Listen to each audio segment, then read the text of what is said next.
is the moment we waited for. Everything you want is right here. We gon' give them what they came for. We gon' take it up from last year. Shoot on my shot, boy, I'm long range. Me and the team on the same thing. Stayed down, never switched up. Only thing changed was the game. I'm in the zone now. Nothing can change what we on now. When I pull up, know it's going down. Foot on the gas, ain't no slowing down. Aiming for greatness, no settling. Kick down the doors, they won't let me in. What up, what up, what up? Nick and Knight, rewind. What up, what up, what up, Nick Time family? It's been a long day, but I'm excited to be chilling with you guys all today. Just talking Knicks. It's been an interesting, few weeks. And this last week is no different. And so I'm excited to just chop it up with you guys about what we've seen, what concerns we might have getting ready to go into the playoffs with some of these scenes that we saw recently in this West Coast trip. I'm excited to be chilling with my guys, Apollo Reed and Al from Harlem, and diving in through 4 variations of Fiddler, ASW. So ASW is a brand from Atlanta, and when we get ready to have our first sip, I'll give a little breakdown for it with you guys. But my friend Whit is one of the master distillers out there. He's second in command when it comes to distilling and all that stuff. And so it was really cool to be able to go out there and enjoy it. We were supposed to have their guy Chad on the show today, but he texted me a little while ago and said, "Hey guys," or emailed me and said, "Hey bud, my team is playing tonight in the NCAA tournament. And this is the first round for them, so I don't think I'll be able to make the show. Can we reschedule?" And I said, well, we have no dates available to reschedule, but good luck in the game. We will still showcase you guys tonight. So shout out to Chad. Hope everything goes well for your team. But without further ado, I'm going to bring up my guy, Mr. Apollo freaking Reed. Yo. Peace. What's going on, man? How you doing? I'm good, bro. How was the week? It was it's still going. It's still going. It's one of those weeks. But yeah, man, I can't complain, man. Everything's been pretty good. That's good. All right. And now we got the other co-host chilling in Riverview, Florida in the 40-degree, 50-degree beautiful weather this week. So without further ado, what was it up there, Apollo? You just laughed. So what was it out there? It was like 43 degrees the other day, but it's going to be 60 something tomorrow and 70 this weekend. So we're good. Okay. All right. We were in the 90s and now it's gone down to like the 40s to 60s throughout the week. Today was like 60, 65 at high. So it was beautiful. Without further ado, I'm going to bring up the new dad of the group, Mr. Al from Harlem. Yeah. What's up, guys? What's good, my guy? Chilling. Yo. So everybody in the chat, everyone that's watching the show, we're going to need some opinions here. All right. So I was chopping it up with my guy right here, Mr. Al, and we were talking about how he's got to do something. All right. Because his Twitter tag and all that stuff is semi-auto 155 and no one knows what the heck that means. So, he's trying to build his New York Knicks name, his New York Knicks brand. So we're going to be chopping it up this week to figure out what that brand's going to look like and sound like and all that stuff. So if you have recommendations for Al, put them in the chat, put them in the comment section. Drop us a message on Twitter or Instagram and let us know this is what Al should be. If you got any like Al Pacino kind of like, but Al from Harlem kind of spins on it with New York Knicks, let us know. And we'll go from there. But how's your week been, bro? It's been good. I was just watching actually the March Madness tournament, and there's a player on VCU, bro. I thought of all you guys. I was about to text you guys before the show, but I was like, I'm gonna bring it up on the show. His name, he has the best name on the planet. His name is Nick Lewis. I'll give each of you one guess on how he spelled his name, Nick. K. Go ahead. One of you guys go first. K-N-I-C-K. Yeah. Wrong. Phil, what's your guess? NYK. NYK, so genius. Oh, His that's dad fire. has to be a Oh Knicks yeah, fan. for sure. 1000%, That's bro. fire. Either But what's that or he crazy? just doesn't understand the American language and thought that's how you spelled it. What's crazy is like Neek. when before I knew Neek, the sex how of you my doing, Neek? Hey, Neek, Neek. before I knew the sex of my baby, I swore I was having a boy, and so I was telling everyone that I was gonna name my son Nixon, right? So it could still have Knicks in there, Yep. but it'll be like a regular name too. Yeah. But this Nick takes the cake right here. I would have loved to have named him NYK. That is awesome. That's awesome. That's That's fire. awesome. All right. All right. Shout out to Joe from AC in the chat. Says salute. Appreciate you. If you guys can hit that like button, hit that subscribe button, post it on Twitter. We're running out of episodes of the regular season, y'all. Like things are getting kind of crazy.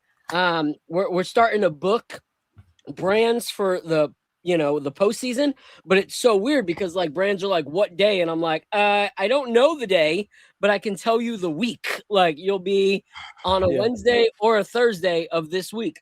The only good thing about that though is that there aren't back-to-backs in the playoffs. So if it's not a Wednesday, it'll be a Thursday, or if it's a Thursday, it'll be a Wednesday. So that's been kind of cool to be able to at least be like, it'll be Wednesday or Thursday of that week is what we'll have. But we're getting some good heavy hitter brands for that as well.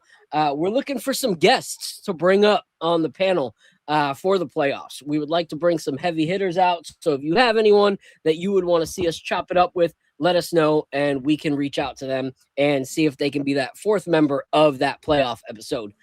Carbon Intellect is in the building. Shout out to my guy. Said peace and abundance to Phil, Apollo, and Al. Appreciate you, bro. I'm saying the Knicks need to go at least 6 for 6 in the next 12 game stretch. I agree. But also, Be better than that. Yeah, I was gonna say should be doing better than that. We need to at least what they're saying. We need to at least do that. The only thing that... Go ahead. Hold up. I'm in the Matrix. Oh, I can hear you. We can hear you. Yeah, you're good. You're good on our end. Oh, okay. As long as you can hear me, I'll keep talking. Yeah. I can't see anything. But he's saying at least 6 for 6. The only thing that's really in our favor, and to me it's unfortunate, is the Cade Cunningham situation. The fact that Cade just got injured. He's going to be out for about 8 games, which is crazy because if he misses a 9th game, he's not eligible to be all NBA, which is crazy because he's definitely going to be all NBA, team 1 at this point. And so if he doesn't play in at least, those last few games, he will be ineligible for that, which would be such an unfortunate turn of events at the end of the season for him. But that's kind of the only thing that's in our benefit is that Detroit's going to be without him for 8 games. So that might kind of help us in the standings a little bit. So we'll kind of see. What are your guys' thoughts on the rest of the season? Like, how do you feel like we're going to end up? Do you guys feel like we're going to be in the position that we're currently at? Or do you guys think that we are going to move up in the standings? Go ahead, Al. You go first. I said it on the last show. I think we could catch second place with this situation with Cade. I wonder how bad they fall off. But if you take a look at, pull up Boston's schedule. They have a really hard schedule. Holy crap. Tough schedule. They don't have any easy games. So we can definitely take second place for sure. And then I just wonder how bad Detroit falls off because they kind of already started tapering off a little bit. Just like they seem like they lost their legs. Like they've been going all out on the regular season and they look like they've been tapering off a little bit. And now with Cade out, I wonder how bad they fall off. And then I wonder if that becomes reachable. But definitely I think we could take second place. Yeah. What are your thoughts, Apollo?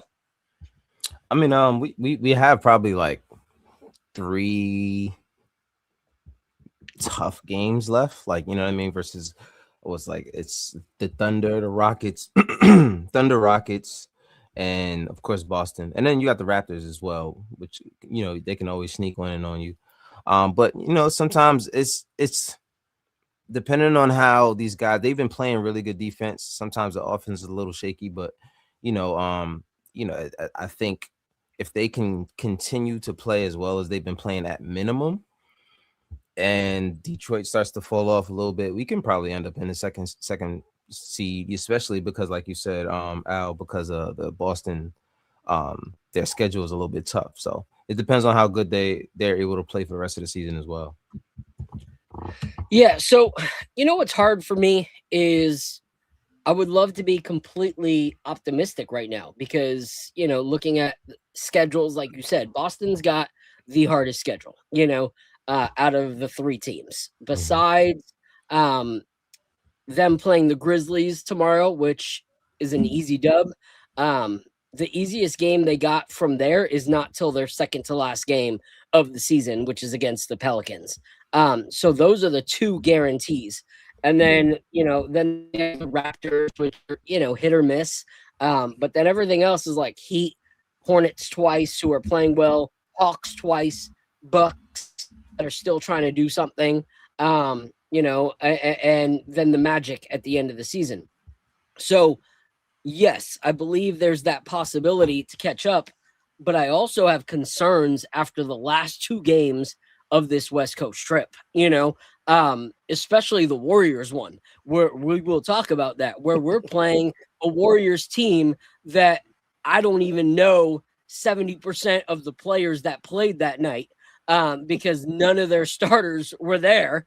And yet we squeezed by in that game. Like that was by the, skin of our teeth that we won that game. So that concerns me is like, why? Like if we're trying to move up in seeding, how are we letting the Warriors, whose ninth man is playing as their one man in this game, and we're still barely getting by? So that's concerning. In our favor, like I said, the Cade Cunningham situation, even right now, they're playing the Wizards and they're going into halftime only up 8. So it's not like they're, still doing leaps and bounds better than even the worst team in the league right now without having Cade Cunningham there. So I think it's going to be an interesting end of the season. But I also don't want to just look up. I want to look behind us as well, because Cleveland is behind us. And if we take the foot off the gas, Cleveland can also come to the rise because they have that kind of power, like Donovan Mitchell at any point in the season can turn it on, and alongside Mobley and Jared Allen. So I really want to see what we do moving forward. Shout out to Knicks Ish in the building, said she believes that we can get second, and then with us playing Boston towards the end, we can definitely flip to second. Plus, we own the tiebreaker. Phil, MSG out the best out of any brings out the best out of any NBA player, and that's true too. But it's like, come on, it's like even if even if you have the worst of the worst playing and you have one person shine, you still shouldn't be that close in the game. So I want to see what we do. Nixonish said, Phil, I think the Knicks are trying to coast to the playoffs and stay healthy. And that could be, the case too, and I'm fine with that. It's just, where are we going to fall in the seeding?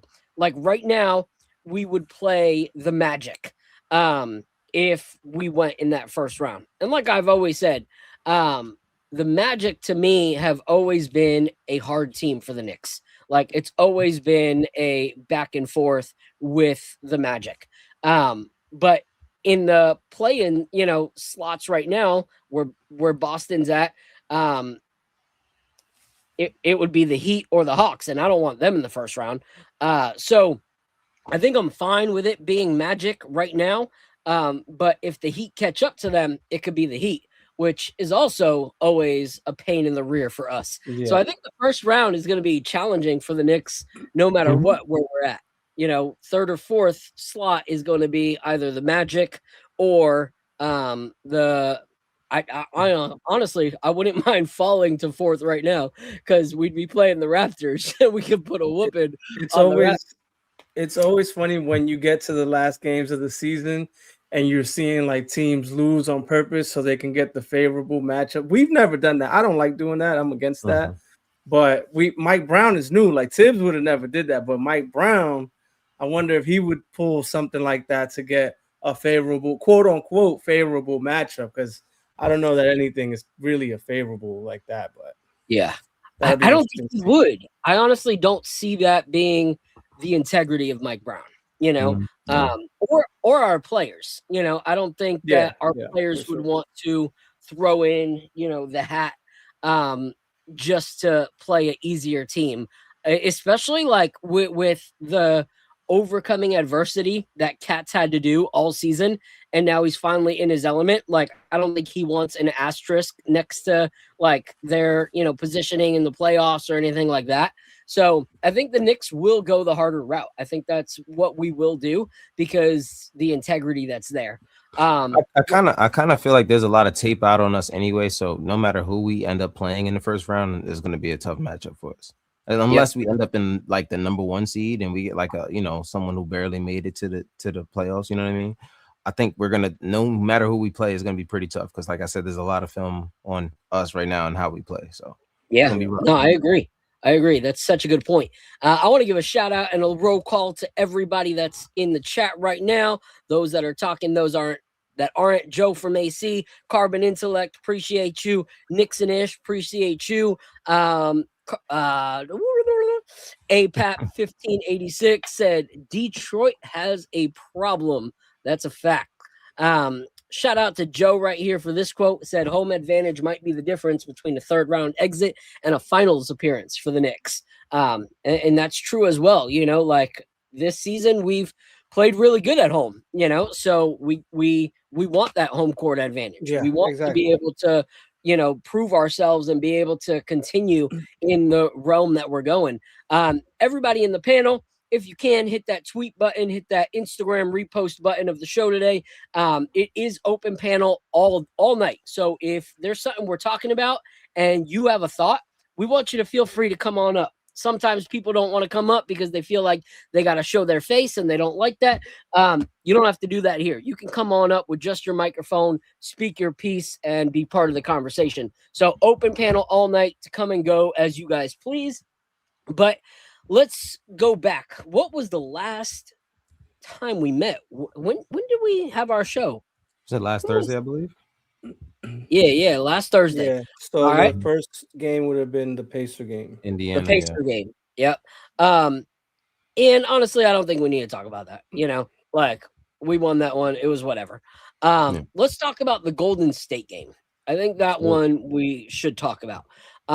Because that was an interesting game for me. Like that kind of left me a little frustrated. And I know people are like, you know, we just didn't play to our best. And I understand that. But our best and our worst are completely different things. Like not playing your best and losing to a team that has some of their starters, like if Kristaps was playing or if Green was playing or if Steph was playing, maybe even just one of those guys, you know, or even if Moses Moody was playing or if Al Horford was playing, but none of them played, you know, so having one of those or two of those guys playing and then we play down to the competition, I understand. But having none of those guys playing and then still trying to say, oh, we just didn't play our best basketball. No, we didn't play good basketball at all. Like it just did not look good at all. We lost we barely won that one 110 to 107. That should have been the easiest blowout of the season for us with their lineup and their roster. Like it really should have, but it wasn't. You know, we shot as a team 46%. Like what kind of game are you going to win when your whole team is shooting 46%? Even their list of no names shot 48.8%. So, Apollo, what was your thoughts on that overall game against Golden State? What stood out to you most?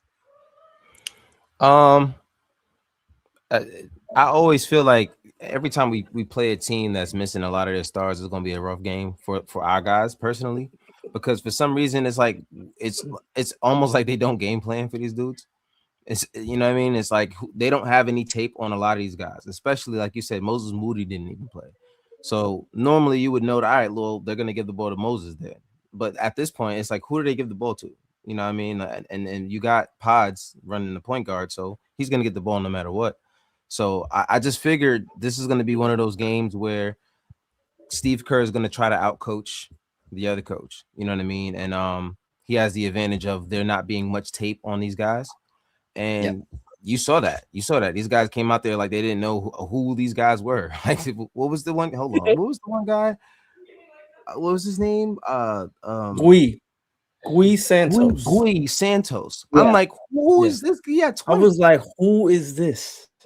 He had 20 points, bro. You know what I mean? And to me, that's just a sign of you don't know this guy's game at all. Like, there's no tape. And you saw it as the game progressed. They kind of figured out how these guys played, and then they started to close the game up. Because I'm not gonna lie, weren't we down by like 20, 21 in that game?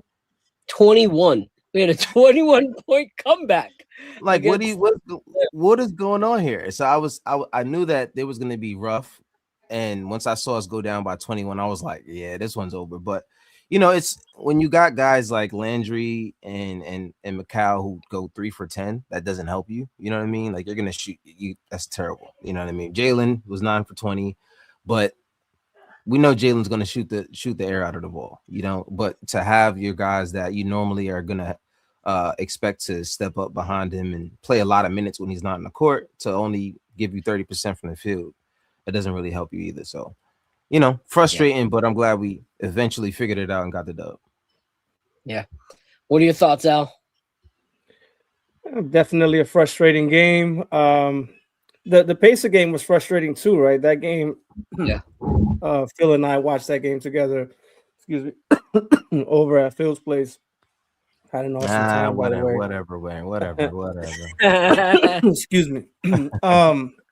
But the Pacer game was frustrating. We were up big, and then we let them come back. And then this game, it not only was it that Golden State had no name brand players playing, we had our full deck. Against the Pacers. Towns didn't play, right? And that was Mitch's first start. I don't know if it was first start of the season, but he got 22 rebounds that game. He played an awesome game. That was the highlight for me of the Pacer game. And then we come to this game, and I'm like, okay, we got a full deck. Everybody got a little maintenance days, and we're playing these G League guys. Like, we should smoke these guys, and they didn't. And you know, it's kind of been a theme the whole year, right? Like the starting lineup, for some reason they just start slow. I thought we were going to lose the game against Golden State. I texted my group chat. I'm like, this is the game where it's going to bite them and they're not going to be able to come back. And you know what? I kind of was hoping that it was that game, because I don't want it to happen in the playoffs where it finally comes back to bite you. You can't come back, right? They keep playing this they keep towing this line, man. And they think that they could just flip the switch. And when it comes playoff time, you know, they've done it before, but like, I just don't want to play that game, dude. Like, I don't want to play that game, man. They got to snap out of that. Mike Brown, I don't remember which game it was that Mike Brown came out and was like, we got to stop doing this. I don't know if it was after the Golden State game. It might have been after that game. I think it was at that one. Yeah. But he's had enough of it too. So hopefully he gets it corrected. Yeah. You know, what was really weird to me was like in that game, like you guys said, it was all no names. And for me, it's not so much that we let people shoot lights out, but we let them dictate whether we were playing good basketball or not, you know? And that's the frustrating part. I see Joe down here. I'm going to bring you up right after this. I want to hear your take, Joe. But the frustrating thing is, like, in those kind of moments where you know that these guys are low tier, no name, haven't really gotten burned, you utilize that to your advantage. And you do that by, yes, we didn't know how to guard them, but they also don't know how to guard us. Like they've barely played, significant minutes in a game all season. So the fact that our assists were at like 23 for the whole night and we weren't actually trying to like allow each player to cook in that game, that's the kind of game where you try to let everybody cook. Like you don't have to rely on one guy. You shouldn't have to. And the fact that Jalen Brunson had to take 20 shots for us to even be in that game is crazy to me because it shouldn't have been the case. Like Jalen Brunson should not have had to put up that many shots in order for us to play. And I'm not blaming him because, he actually had 9 assists from that night. So his assist game was on point.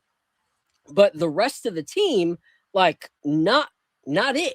And when you look based off the breakdown of, first and second half, it wasn't like Jalen Brunson was just shooting all night for the sake of shooting all night.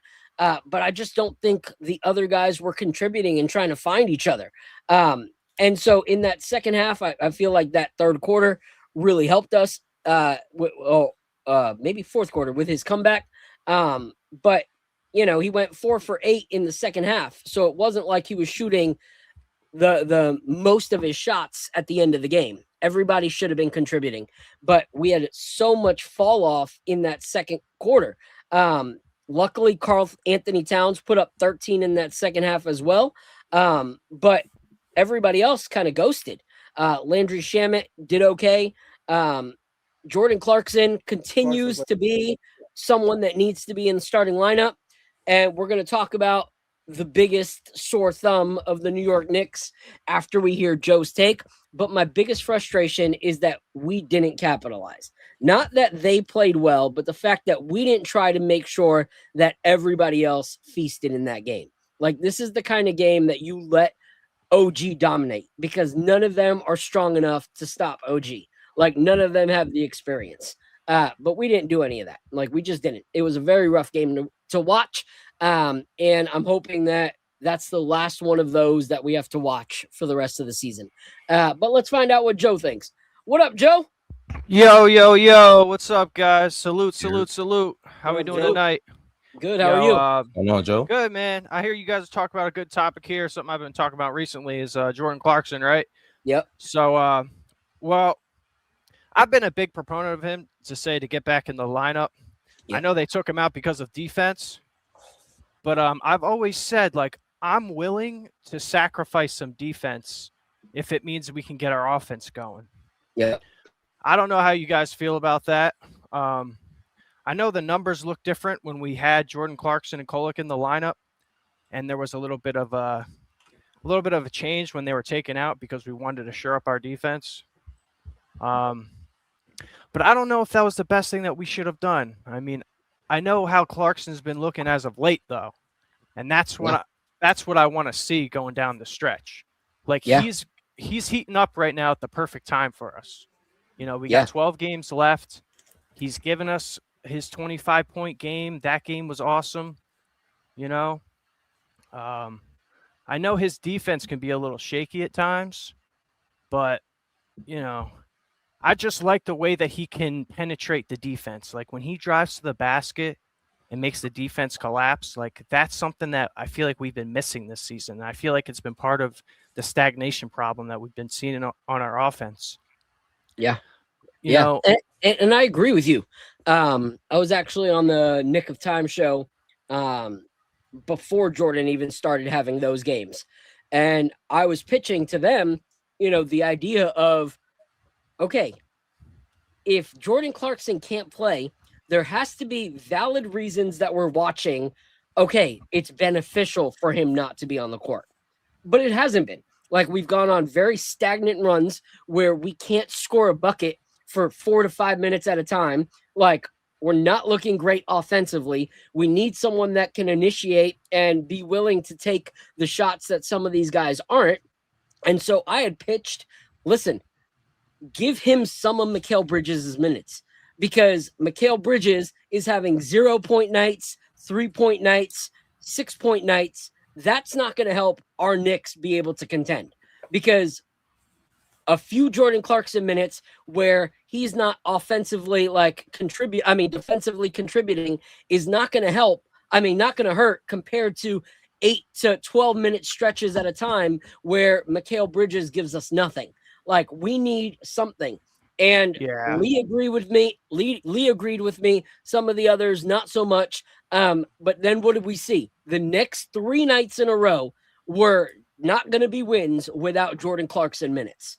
And so I completely agree. We need that offensive willingness. We need that willingness to draw contact, because Mikal Bridges is allergic to any physical activity. Like, I don't know, like, how his girlfriend, fiance, whoever she is, feels if he's got that same thing in life where she like goes to hug him and he's like, like freaks out, she goes in for the kiss and he does a fade away, like, could you imagine that? He just fades back and she's like trying to kiss him. I don't know if that's like through and through how he acts, but on the court, he's allergic to physicality. And so I think Jordan Clarkson is, key to getting those kind of buckets, and he's proved himself more and more. And I feel like Mikal Bridges' minutes should be given to him, not obviously entirely, but there's enough minutes that Mikal plays that he can sacrifice. And Mike Brown has seen that too. You've seen some games where Mikal has sat in the fourth and Jordan has played. So shout out to Mike Brown for actually being willing to make the thing that most people on Knicks Twitter would have crucified us all for saying on Twitter. So I agree with you, Joe. Well, yeah, to, kind of to piggyback off that a little bit, I just want to say that, for Mikal Bridges, like, he's our fourth option, right?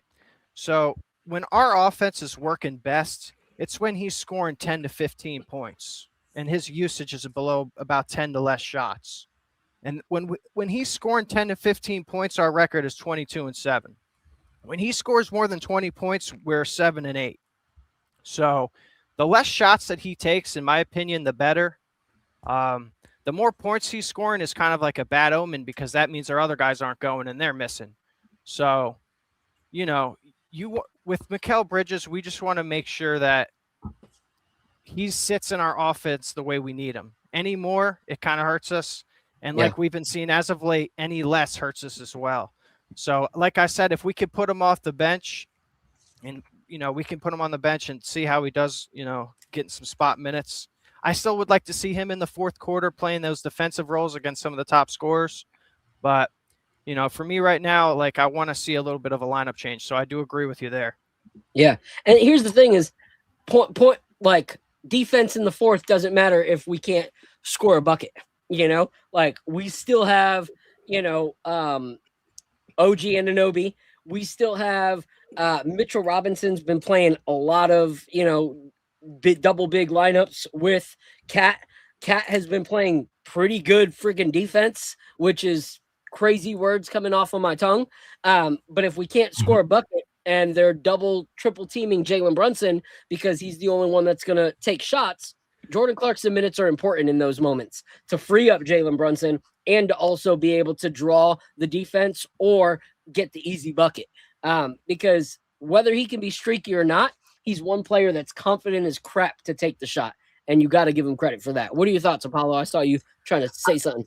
I got two things. So one is, why did we get Jordan Clarkson, right? You know what I mean? Like, did we get him for defense? We all knew he wasn't gonna play no defense. Come on, like, no one learns how to play defense overnight, right? So that's why you surround guys with defenders. You did it for Brunson, you do it for Cat. So, like, keep it going, right? So that was my mindset on that. So when he got sat for the defensive thing, I'm like, that has to be a coaching adjustment that the coach is working his way through, and I guess Jordan was like a casualty of that, you know what I mean, in a way. But you're starting to see now you need a guy like that when nobody else can really get a bucket like that. Let's all right. I'll say this. No one else on the team outside of Brunson has as much confidence in their offensive game as Jordan Clarkson. And that's, to me personally, that's just how I feel. I feel like he is super confident in himself offensively. Yeah. Sometimes even more than Cat. So yeah, I think the reason why you get that guy is, yeah, he's sometimes going to be streaky. Sometimes he's not going to play the greatest defense. But, you know, you need that kind of offensive punch, especially off the bench. Now, my second point, which is kind of a hot take, it's people will, you know, might take it weird, but there's a reason why. So I think McCown needs to miss a game. I think he needs to miss a game. Just one. Just to reset the clock so that he doesn't have to have that. Because I really feel like he doesn't attack the basket and get contact. I really feel like he's scared of hurting himself so he doesn't miss the game. I truly feel like that's part of it. And if you just miss a game, and first of all, you play as many games as you play in a row, I still don't think he's going to catch that number one spot. Like, I think that's still pretty far. As many games as he is he's second, and he's still got a long way to go before he gets that first spot. I think that's a lot of pressure on a player that you can't miss it. Listen, I've never gone an entire year and not missed a day of work. Sorry, it's not gonna happen. You know what I mean? Yeah. I need a me day. So at some point, I just think he needs to reset the clock so that he can get back to business. Personally, I just think that it'll help him, you know, a little bit more. But that's just my input on that. Yeah. I like, here's the thing is, I know the numbers, okay? But I feel like the numbers, you know, get skewed. You know, like, oh, well, when he shoots this, yes. But the reason those numbers are skewed is because there are games where he will go 7 of 8 in the first half and then not shoot at all for some reason in the second half, and then we still lose the game. Well, yeah, it's going to look like because he shot more shots that game, you know, that we don't win games when he shoots a lot of shots. It's no, we didn't win games because he was the most accurate shooter we had in 2 quarters of basketball, and then he didn't put up a single shot in the second half. He completely ghosted, you know, so those numbers do get skewed when you look at that. And like a lot of times, you know, he plays best, you know, when Jalen Brunson's not on the floor. And unfortunately, most of their minutes together are what we see, you know, in most games. And so that also skews numbers, you know, because even when he does shoot shots, when Jalen's on the court, it's usually a corner 3 or, you know, like after last, I think it was the last game. The announcers are like, if you are having such a hard time shooting and your numbers are like historically down for you as a player, why are you continuing to shoot the 3 instead of the mid shot that you know you are like lethal and accurate from? Do something to help yourself start getting back into the rhythm, to start getting your shot back. And he kept shooting 3s. Why? Because when he's out on that lineup, Jalen's not looking for him on the cut. They're not really working that kind of offense. That only happens when it's like him and Alvarado, him and Shamet, him and Hart. That's when you see the easy Mikhail buckets start to happen.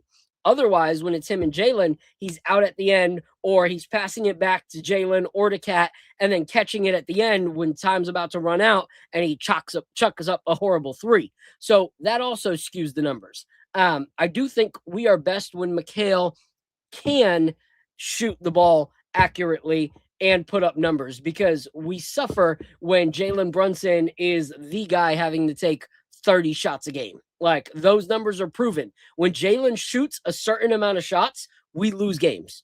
That's just a number that Tommy Beer has continued to put out over and over and over again. What are your thoughts, Al? I mean, I agree with you guys. I'm personally not a big Mikal fan, just because his brand of basketball is way too soft for me. I'm from the '90s. I got my boy Mason up there, who was not. He was the opposite of soft. You know what I mean? And so, like, I like physical, tough brand of basketball. He's the polar opposite of what I like. But I was thinking about what Joe was saying. He was saying to start him. And, you know, it might not be a bad idea to start Clarkson, because you also mentioned the fourth quarter. And, like, the Knicks are great in the fourth quarter. We're actually really good in the fourth. I don't have any problems with the Knicks in the fourth quarter and whoever they play. The problem is the first quarter. That's the problem. Yeah. So, Oh yeah, man, I agree. So we have to like kind of shuffle it up a little bit and see if he can be that spark plug in the first quarter. And we have like 13 games left. Like, let's give it a try. I wonder if Mike Brown's actually going to do that. Now, this is the can of worms that I want to open up. Like, we can sit here and pontificate about all this stuff. That is very easy to talk about, but these decisions are not easy to make. There's a lot that goes into this. There's a lot of politics that goes into this. For Mike Brown to bench Mikal Bridges, who his boss, Leon Rose, gave up 5 to 6 picks for, and then also gave him an extension for $30 million per year. For Mike Brown to come in and bench him could be a slap in the face to Leon Rose, or let's say Leon Rose is aligned. What is the big homie gonna say? JD. He's going to be like, you just made me extend this guy $150 million, and now you're benching him? Like, so now this looks bad on Leon Rose, and Leon Rose ain't about to do that. So, like, this is a big deal. This isn't just like, oh, let me just go ahead and bench him. It's not that easy. There's a lot that goes on into this. So I agree that there's a lot that goes into it. But when I think of Leon Rose, and I think of why did homeboy's name just Dolan, and you think of Dolan, JD. When you think of them, okay, yes, they don't want to have to admit that giving Mikal, for 5 picks and all this money and whatever was a bad choice, right? But if we lose and they still had him in the starting lineup, worse. Now it's a double win. Now you're, you didn't take us to where we needed to go, and you extended this guy. As opposed to what both of them have said is what matters most is bringing a chip to New York. Facts. You do whatever you need to do to bring a chip to New York. Like, there is nothing that you go, oh, but what if people think I made a mistake with Mikal? It doesn't matter. Yeah. At the end of the day, if you giving him less minutes or allowing him to close the game defensively when we need him, but not start the game, brings us closer to a chip, and we actually get to the chip, now no one's talking about Mikal sitting down. No one's talking about how could you give up 5 picks and have him do that if you found a way for him to do better. For instance, we were all having this frustrating as crap Karl Anthony Towns conversations, right? Yeah. We're not having those conversations anymore. Why? Because Mike Brown found a way to still invest in Cat, encourage Cat to still contribute in other ways. And now the ways that Karl is contributing is helping us win even more than when Karl was putting up 30-plus points a night. Like, now he's not getting us in foul trouble. Now he's actually grabbing rebounds when Mitchell Robinson is sitting and we need the boards. Now he's assisting like crazy. Now he's playing all-star level basketball more so than when he was scoring. So it's found a way to work, and no one's talking about Karl Anthony Towns anymore. No one's talking about, they never should have traded for him. We should have traded him in the offseason. How come we didn't give him up for Giannis? Why? Because the new way of him playing, when he bought into the new ways of being used by Mike Brown, are now working. So when things work, no one complains about why it looks different. They just complain when it looks the same and doesn't work. Before you go, Al, I want to give a shout out to my guy, Jay Boogie. He said this conversation is building on some actual facts. Salute, salute, salute. 3 capital S's. My guy, Jay Boog. Appreciate you, my guy. Facts. Open panel all night, Jay. If you want to come up and talk your talk at all on a certain topic that we bring up, you are welcome to. All right. Sadu Barry. Shout out. Appreciate you. What I was gonna say is it gets even a little bit deeper than that, and I don't want to get too psychological about it, but it's like, okay, so let's say Mike Brown has the idea, I gotta get this guy, I want to try this, right? Yeah. But now he's thinking about all the things that I just said. He's in his head, he's in his own head, right? He's like, I can't do that, man, because how's Leon gonna take that? how's that gonna look on Leon? Like he's in his own head and doesn't try it. Like I wonder how much they're collaborating. Because will Leon come to him and be like, "Yo, you should try this"? I don't know if Leon would do that. They talk about being collaborative, but it starts to get a little bit more complicated because, like, even Mike Brown, even if he wants to do it, he could also get in his own head because we are talking about his bosses and we are talking like it could get like he's that kind of guy though. I don't think he's that kind of guy. Because from the get-go, he was like, I got things I want to try. When there was the turnaround in the season, he said, I've been thinking about some things that we're gonna have to try. And so I think Mike Brown is the kind of guy that's assertive enough to make those attempts. He's been able to see if it worked or not and kind of make the changes. Like he's the kind of guy that looked and said Mo Diawara is being more of a contributor, so I'm gonna make that change, and he did. Landry Shamit's being more of the contributor right now. I'm gonna make that change. Jordan Clark being more of that guy. I'm gonna make that change. So you think you think he's gonna make a change to the starting lineup? You think he's gonna try stuff like down these? I don't think it's gonna be immediate. But I think that if we see another game or two like that from Mikal, I think we will. Because there was like a 5-game stretch where it was unexcusable. Homeboy had had less points per game than the amount of picks that we gave up for him. Like that's insane. Like when you are averaging 3 to 4 points a game and we gave you 5 picks, now the 5 picks is an issue. You never heard me last year or even early in the season talk about 5 picks, even on a horrible like 12-point shooting night or something like that. But when you are averaging 4 to 5 points in a 4-game stretch, we got to talk about it. We got to rethink things, So I think there is that possibility that they will make some changes, but we got to see.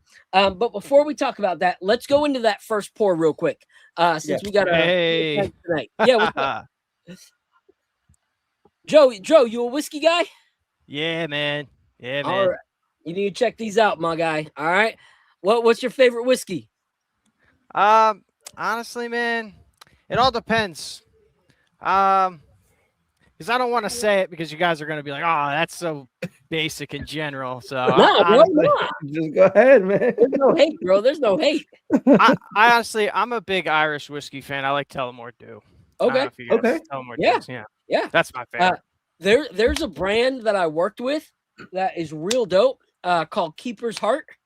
If you haven't checked them out, check them out. They're an Irish whiskey brand as well. That I did some photo work for.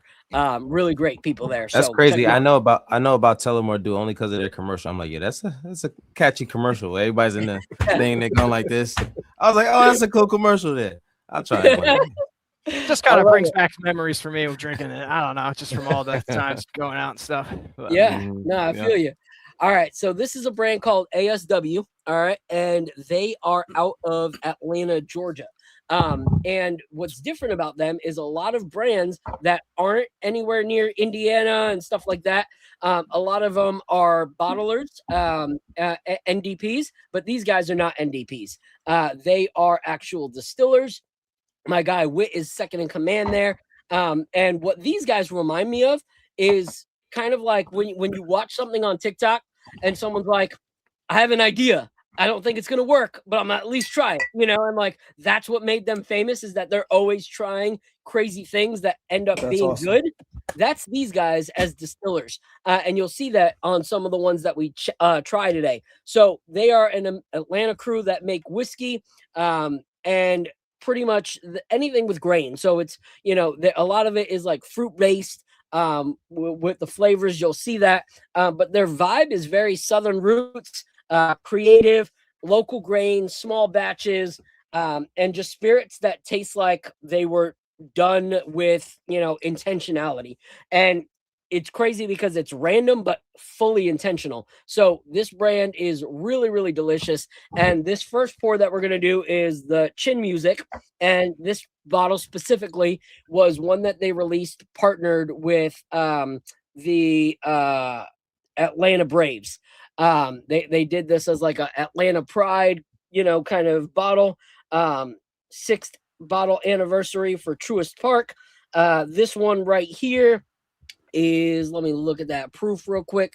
The Chin Music is 116.6 proof, and it's a bourbon whiskey with charred white oak and charred maple wood. So not just like maple wood, but charred maple wood. So you get that extra char Man, and this is charred gonna be white good. oak. So let's give this a pour right now. Shout And out you to said ASW. this is their own juice, right? They distill their own juice. All their own juice. Yep. That's awesome. So That's boom. awesome. Chin Music right there. Cool little art. This is one of their, they have like a few different brands, and one of them is the ASW Fiddler. 3 of the ones we'll be tasting today are Fiddler. It's got that little cello in the middle. Pretty cool. Yeah, I don't know, man. I'm a little older, so like when I'm drinking, I like having a little ginger ale. No, No, sir. I No, mean, sir. No, I know hold you on. don't- You say you're a little older. What's a little older? I'm like 34. Oh, bro. no, Oh, dude, you're younger than us. You're younger than all You're younger three than of all us, of us. my guy. Oh, all right. And I'm the youngest. I'm the youngest one by far. And Yeah, still, for real. I still got you. I got all of y'all. All right, I'm 41 years old, bro. Like, All right. crazy. thought I you don't guys look were it. younger. Thank God. You just complimented the hell out of me, bro. I appreciate you. I'm gonna have my Complimented all wife of us. watch this part of the episode over and over and over again. You complimented all of us. Thank you. Appreciate that, man. All right, boys. Hey, Cheers. man. Cheers. Let's go right Cheers into to it. youth and life. Yeah. Mhm. Mm. Mm.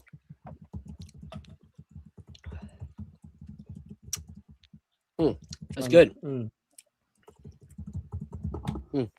Going for another one. Yeah, I got to figure out what notes I'm picking up.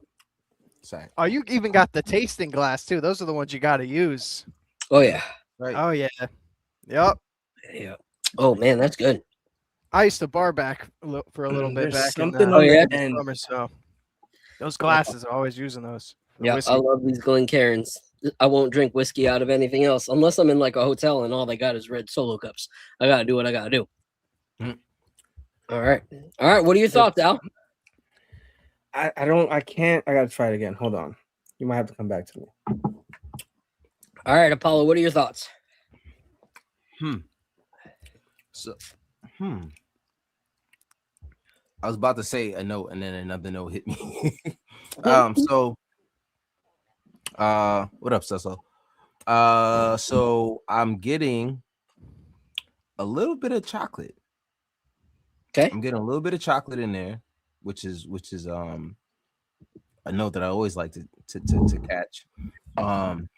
But it's good. It's smooth. It has some heat to it. Some lingering heat. But I think I might give it another pour too. But yeah, I'm getting like a chocolatey kind of taste to it, but a nice smooth one with a nice heat kick that continues on for a little while. That's the note that I was picking up. Butterscotch towards the end. I'm getting some butterscotch. Yes, sir. I couldn't. I was trying to remember what that was. It wasn't coming to my head. Butterscotch. I don't taste the maple. Hold on. Oh, I taste the maple for sure.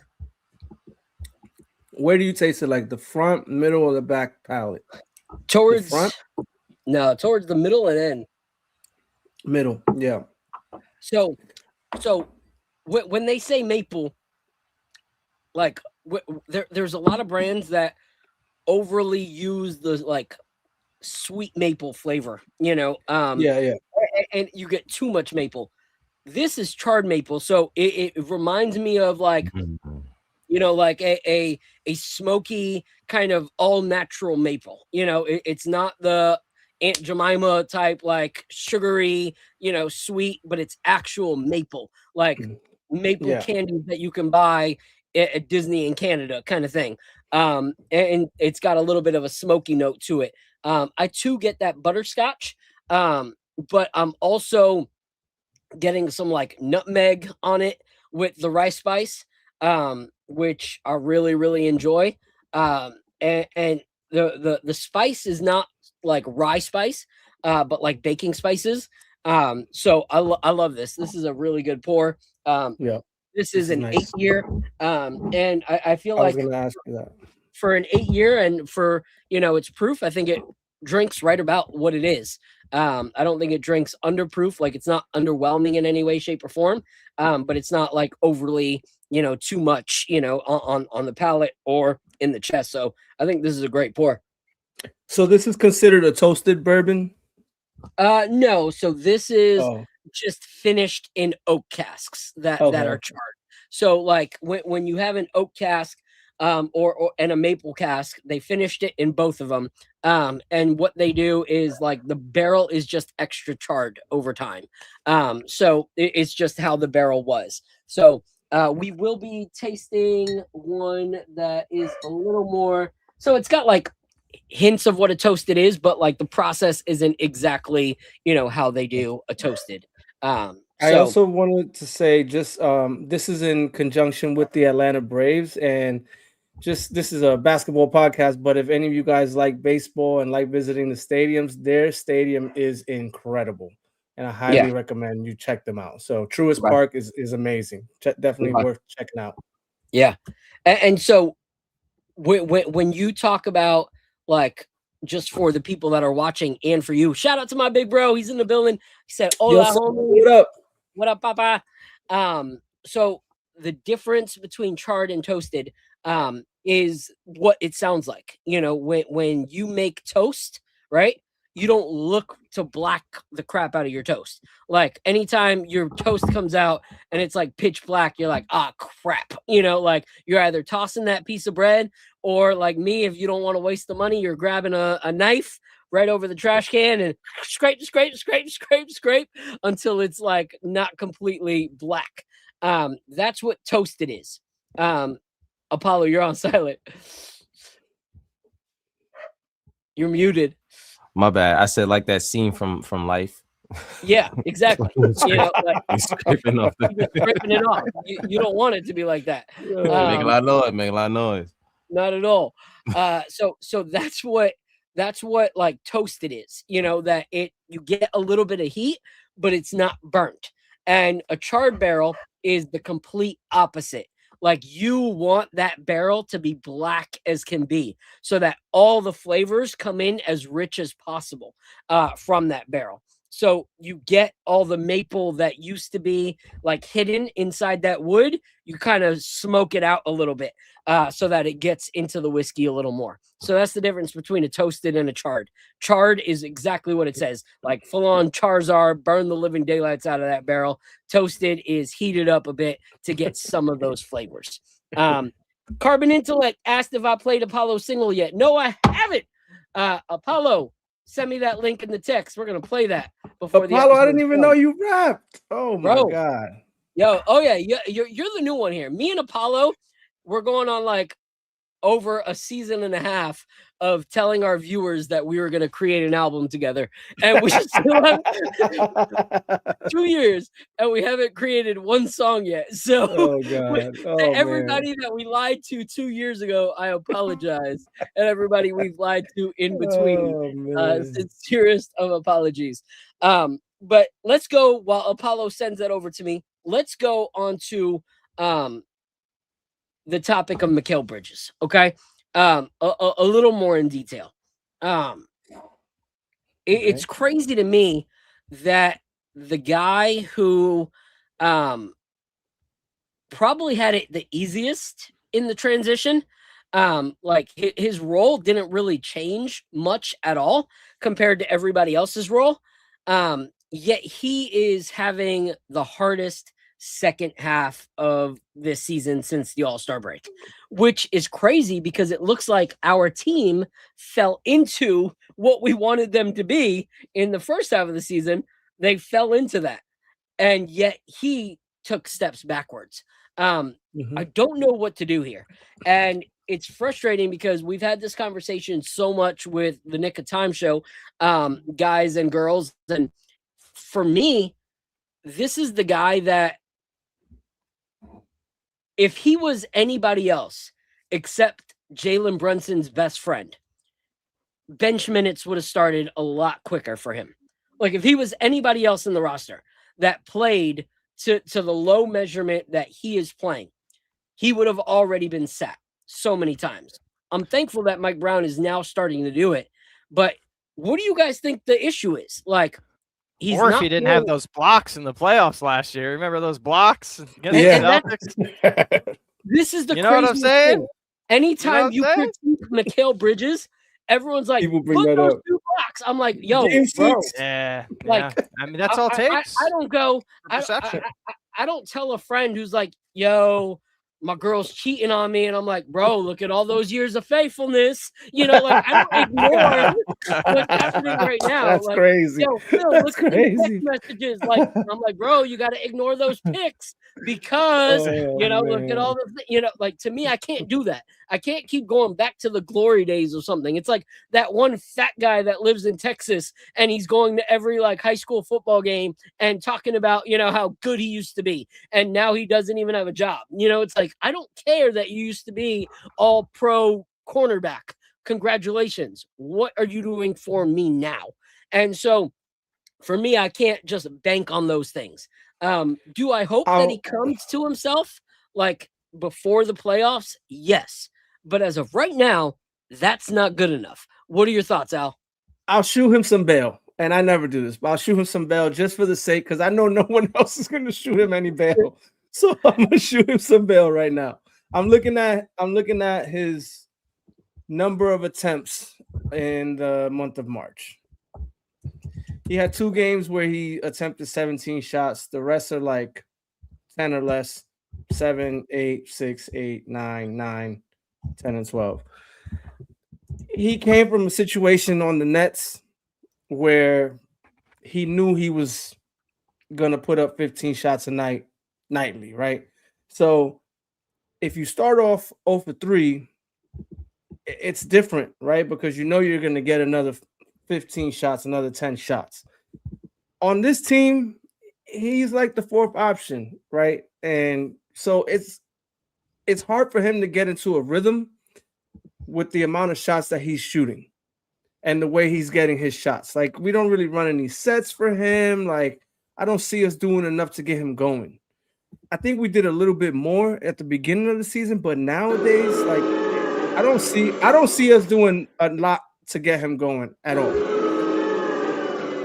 I'm just trying to shoot him a little bit of bail. I'm just trying to shoot him a little bit of bail. But that could be an argument. That could be an argument. The other argument for why he plays that way is what everyone says is that daggone streak that he's on. I wish he would just catch a stomach bug and miss a game so that he can, like, I don't know what ailments he has. He did roll his ankle the other day. That looked pretty bad where he shot that crazy looking layup. I think that was against Indiana. So maybe he misses a game and he can just get right. But and maybe the 1 week in between the regular season and the playoffs helps him recuperate. But those are the only things that I could think of, man. I'm trying to think of reasons like why he's performing this way, because he has been a number one. He averaged 20 points per game, right, with the Nets. Yeah. So let me ask you something. Did we trade for him this summer? No, this is the second year. That was yeah. So the excuse of he was a different player at this place doesn't matter. We didn't recruit anybody into the starting lineup this summer. It's the same starting lineup that it was last year. So that would have been a good excuse last year, that he's got to transition from being a number 1 option to being a number 4 option. But he's been that number 4 option. And my whole thing is, I don't care. I don't want Mikal Bridges to be a 20-plus point scorer a night at all. But what Mikal needs to do for what he's getting paid and what he was traded for is be consistent. Like, you can't give me 24 points one night, 0 the next, 4 the next, 8 the next, and then 22 the next. Like, that is not going to help us at all. Like, at all. What we need is consistent. You want to be low and consistent, I'm fine. Give me 12 points a night and stop. You know, like, I'm okay with that. But to go from up here to then down here, then here, is like a GPS that is like, I'm taking you to New York. You start driving to New York. It's like detour to California. It's like, How the hell did that happen? Why am I driving to California now? Oh, now I'm in Texas. Like, why? I don't get it. So for me, that excuse doesn't work because it's not that first season. We just need consistency out of Mikal Bridges. And that's the one thing he's not giving us is consistency. Like, it's hard to bank on somebody night in and night out when you don't know that they're reliable. Like, it's like you go to any like work thing when you were younger or any like church youth group thing, and it's like, hey, we're gonna do a trust fall.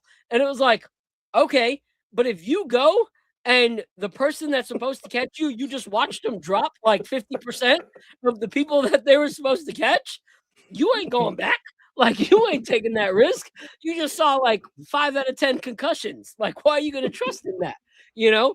And so for me, Mikal Bridges is that guy that I don't want behind me on a trust fall. What are your thoughts, Apollo? So, all right. So because I want to be on point, what exactly was the question again? What are your thoughts on like where Mikal Bridges has been at in these last like 2-3 months? No, but I thought he asked why is it like explain away like why he's performing You this way. explain away, but that's just like I said. I ain't gonna forgive the current cheating for the 2 playoff blocks before. Just like I'm not gonna say like, oh, but it's a new relationship. Like, bro, you've been married 2 years. What you talking about? That Mikal's been in this for 2 years. That's not an excuse. I don't know, man. I feel like the guy gets into his head a lot. Like it's weird because sometimes in the same game you'll see like 3 different Mikal Bridges. It's kind of weird. It's weird because he's really good at what he does. Like when he's locked in and he gets to that spot, like he can knock down that shot all day, every day. I've never seen anyone be able to consistently get to the same spot and get open on every. He might not make them all, but he can get open on that fadeaway at the midi every time, and everyone knows it's coming. I've never seen anyone block it. Even if you try to defend it, his arms are too long. You know what I mean? Like it's so. To me, it's.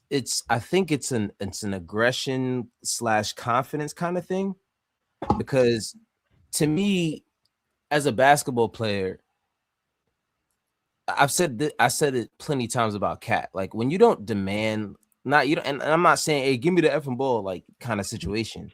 But if you don't let your team know that you want the ball, you're not gonna get the ball. You're not gonna get it. You know what I mean? And I know you have to play within the system for sure, but you see him sometimes just running sets. He doesn't actually like run the set to like get open and get the ball kind of thing. Sometimes he's just running the set, and it's like, what happened? Did somebody say something to you? Like what? You know what I mean? Like it's like you were just cooking.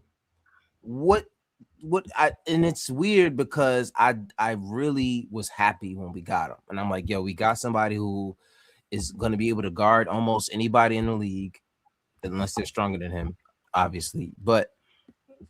And his ability to knock down an open shot, to create his own shot is it's not bad. We seen him do it, like you said, as the number 1 guy. So you have the talent, you have the ability to give me 20 a game. We're not even asking for that. We're not asking for 20. That's the sad part about all of this, is we're not asking for 20 points a game. We're literally just asking you, like you said earlier, Phil, give us 11, 12 on this team as the 4th option. You're averaging 30 plus minutes a game. You can give me 12 points, bro. Yeah, you know what I mean? Consistently. And to my point earlier about Cat, like Cat has hit that weird slump for a long time, but he found other ways to contribute. Like he all of a sudden was like, I can't score. I don't know why, but now I'm pulling down 15 rebounds a game. Like he found other ways to contribute. Like with Mikal, it's like, okay, giving me a really good defensive game after 3, mediocre defensive games and 5 horrible offensive games doesn't erase everything. Like raise the bar somewhere. Like if you're going to have a trouble, like producing points, go 0 points, but find a way to give me 10 assists and find a way to get me 6 more rebounds. Do something every single night to make us go, he's still contributing. Like, but at the end of the day, when you go, okay, he got a steal, a block, and forced the turnover. Well, yeah, he's a two-way player. Like, we traded for that, but we also traded for a two-way player. So a one-way player that's still not even excelling in that one part that he did contribute is an issue. You got to excel somewhere to make us go, okay, he's struggling offensively, but defensively and to make up for his offense, he's doing this. And we see that. But that's not the case. It's just not. You know, he should be in this slump. He should have won defensive player of the game. Like, he should have like 52 pairs of Tims by now. You know, like, you're going to play this bad, you got hard hats and Tims for days, bro. Like, congratulations. But that's not the case. And so, Joe, what's your thought, bro? Yeah, man. I mean, I'm agreeing with a lot of what you guys are saying, honestly.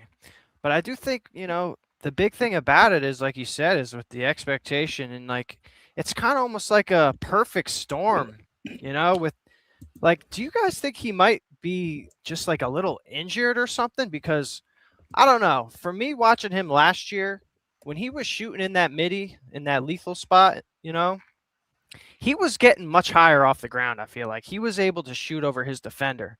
Now it seems like this year, a lot of the stuff is, it looks like it's line driving in and spinning out. He's hitting the front of the rim. I don't know, man. Maybe he might be dealing with some kind of little injury that's not letting him get up there. Cause I know he can shoot the, you know, shoot the thing out of the ball when he gets up there, man. But honestly, I just think like, because there's nights that he does, you know, there's nights where he'll put up that, you know, I think it's a matter of, I don't think he believes that he's the player we traded for.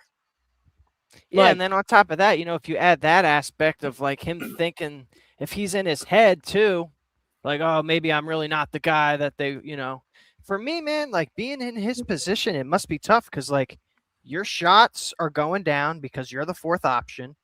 You know, if you're getting it off the ball, you're getting it from the corner.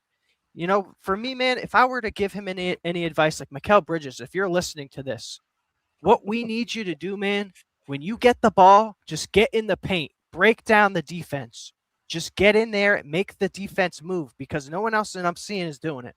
You know, I've seen a lot of stagnation. I'm seeing a lot of standing around. I'm seeing a lot of ball watching. Someone needs to cut into the paint. You know what I'm saying? I don't know how you guys feel about that. no, I agree. No. Here's the thing is, like I said, I'm not looking for a certain amount of shots going up, a certain amount of points. Because when you look before, we were like, is Cat in his head? Did he forget how to shoot? But none of us are talking about Cat forgetting how to shoot right now. Why? Because, like I said, he's found another way to contribute. You know, so if he is in his head and he's doubting his shot, then he can't just go, well, I'm doubting my shot. Let's see what happens. He's got to say, what else can I focus on? Like, what else can I do? Like you said, even, okay, I know that I don't like contact, but I also know that if I drive the ball, I'm going to get a double. Yeah, so just I'm going to drop the ball. It'll help us so much because we don't do that. Yeah, I'm going to sacrifice the fact that I'm scared of being touched, and I'm going to drive, and I know that that'll help the team. Do something. Find a way to help, even if it's out of your comfort zone. Cat was not this elite rebounder before, and now we're like, holy cow, look at his numbers, you know, when it comes to grabbing rebounds. I hate to cut you off, man, but do you think we might have like a little bit of like an IQ issue on our team? Like when it comes to the offensive end, because I feel like at times we just don't look like we know what's going on. Like we don't look like we're all on the same page. Like sometimes I see them do pick and roll actions, like out of the shotgun. Like you'll see Mitch set the pick and then he'll dump the pass off and they'll get a quick look. And that's the double big lineup that you like. You know what I'm saying? I do think it takes more than a year for for a team to hit their stride in a new system. Yeah. Like people compare us to like if you look at the way Detroit plays, like they've been together for a while and then they've been under this coach for what 3 years now. So and then if you look at Cleveland, like how they could just plug and play Harden is crazy because that group has been together. And so like it's a combination of things. Like you gotta have years. Continuity and chemistry is important, and I think Mike Brown's system is so vastly different than Tom Thibodeau's that these guys are still trying to figure their way out through this stuff. So I think they need more time to. I'm so glad you brought up Tibbs. I'll bring this up later. Go ahead, Phil. But I just want to say, with Tibbs, man, there's something I really want to bring up. But go ahead. Yeah, I think it's a both and. Yes, it takes time, to connect and build that chemistry. Okay. But the difference between Harden being able to plug and play into a new lineup, like completely, and it's still flow, is that the players are playing the same form of basketball night in and night out. And even if some of their schemes change and stuff, they're all playing the same way. So what you see from the New York Knicks, I was watching a video the other day, and it was kind of hard to watch because it was this lady in Central Park, and she's being interviewed by this guy, and she's talking about how she has 4 personalities within her, and that each one is trying to, be in control. And it reminded me of that movie Split, that had all those personalities. And I'm watching it, and it's not a movie, so it's even harder to watch, because this lady's got like the different ones that are trying to outspeak the other one that's apparently inside of her, and then one comes out. And so each one was drastically different. And I feel like that happens so much with our New York Knicks. Oh, yeah. Depending on if Jalen Brunson is in team mode or if he's in ISO mode, that's a completely different style of basketball that you see out there. Like when certain players come in, like Landry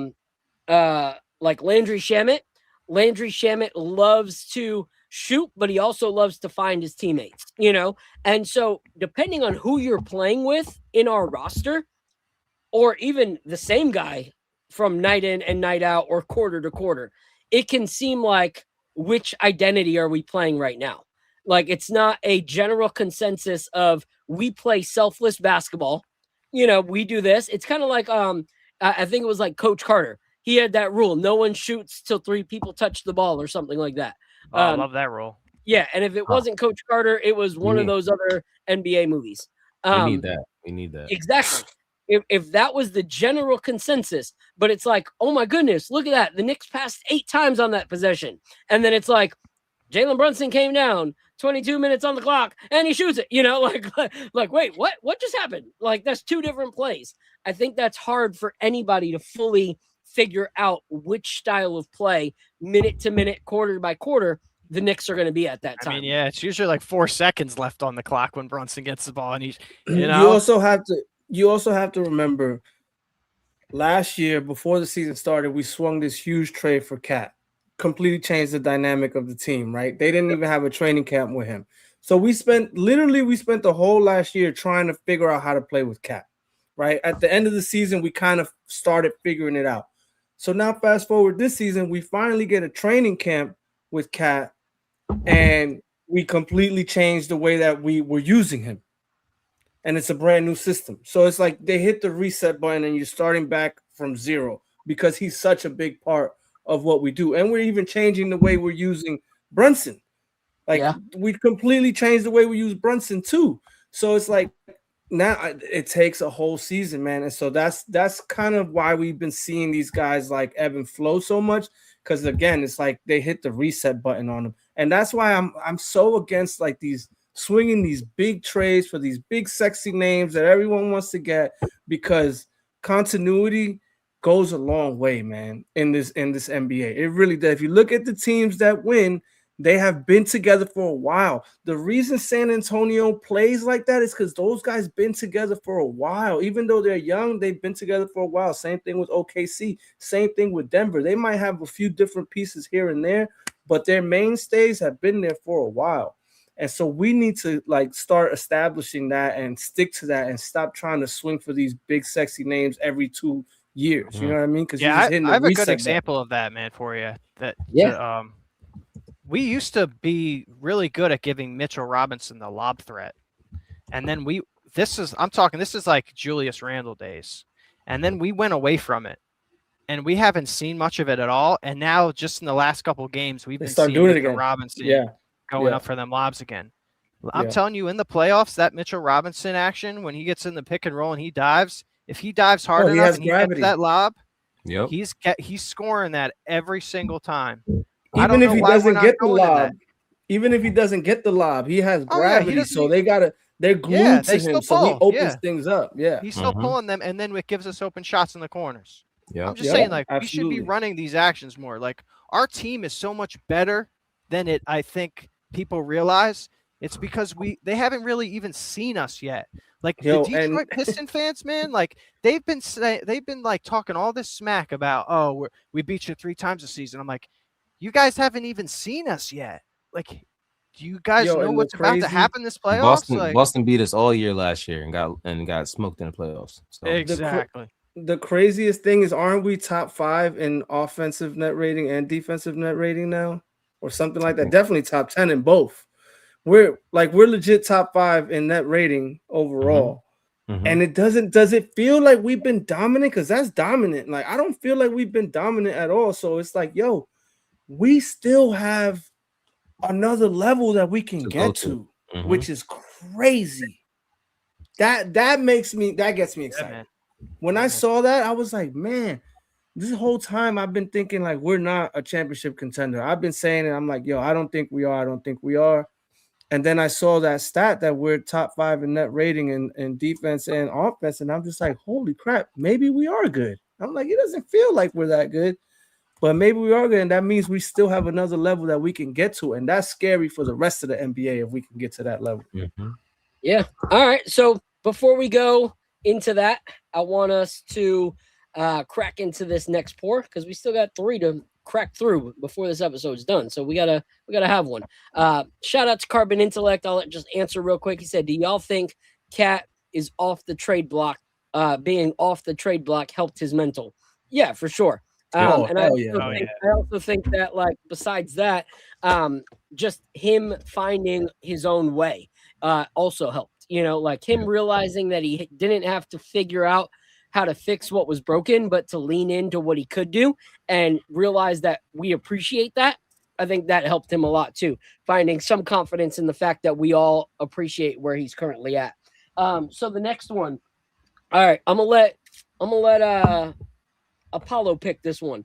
We're either gonna go with the bourbon whiskey finished in harvested charred oak staves, or the single malt ASW 8-year.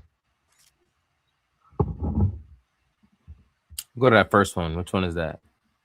The green egg. Green egg. Let's do that. Yeah, that sounded. Can you tell the story behind that? I remember you told me, but I forgot it. That was a cool story. It was kind of crazy because I was in Atlanta visiting my guy Wit, and it's funny because Wit used to do hip hop and I used to do hip hop, and I toured through, I think, Nashville or Chattanooga at the time where he was living.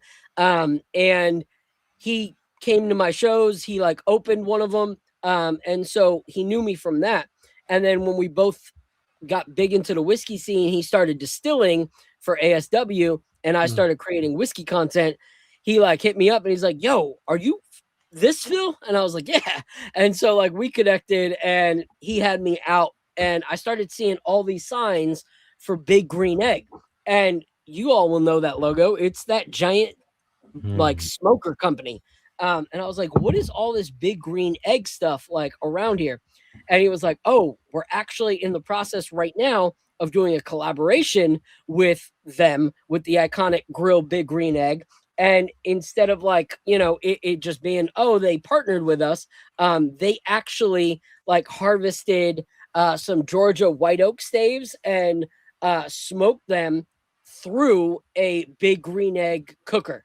So some of the staves that went like, and white oak is like very unique. So some of the white oak that was used for aging actually spent time cooking in a big green egg. So it went through the whole smoker process to bring that authentic smoker taste into the big green egg collabs. And so I was like, bro, I need to like taste this. And he's like, let's go. He took me into the distillery and, you know, took out the Whiskey Thief, which is this big, long, giant, like wooden little like funnel piece. Not even what, like it can be wooden, can be other types. And you drill a little like thing in the barrel, or you pop up the top and you stick it in with your finger, closing the top so that the air like will keep the whiskey in when you bring it out, and then just pour it straight from the barrel so you get the char and everything that's in there. And he let me taste it. I was like, bro, this is incredible.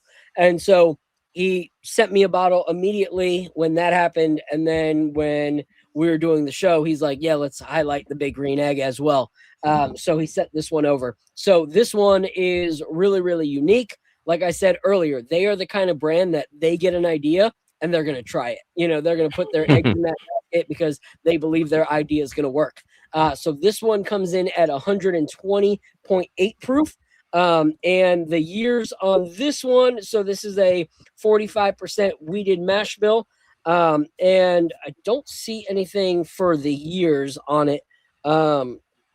Yeah, so not sure about the years on this one.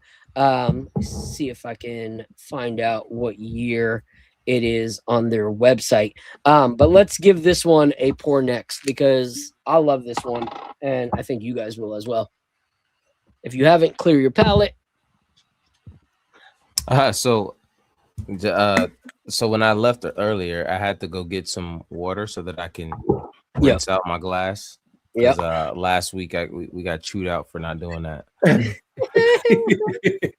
Shout out Kimmy. Oh yeah, that's the number one sin of bar backing, man. You don't clean the bar. Yeah, man. You know what I mean? Man. Even the glasses too. Using the same glass. So it looks like what is the year?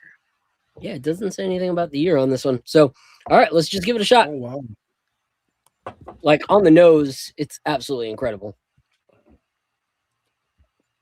This is definitely different. I'm trying to understand what this different note is that I'm getting.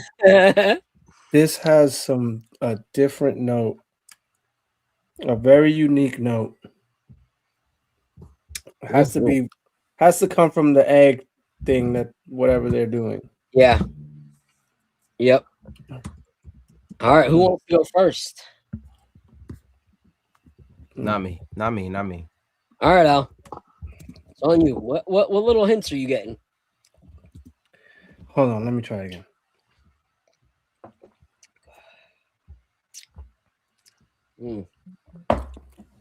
That's incredible.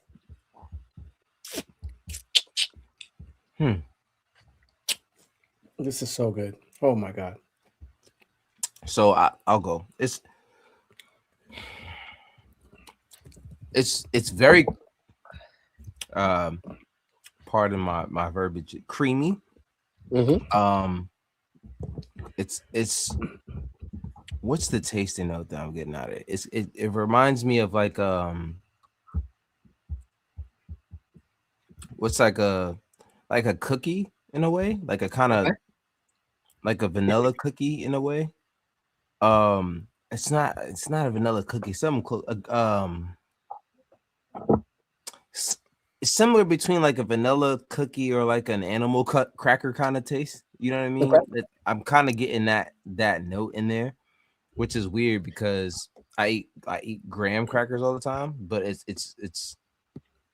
gives me like a vanilla cookie kind of taste.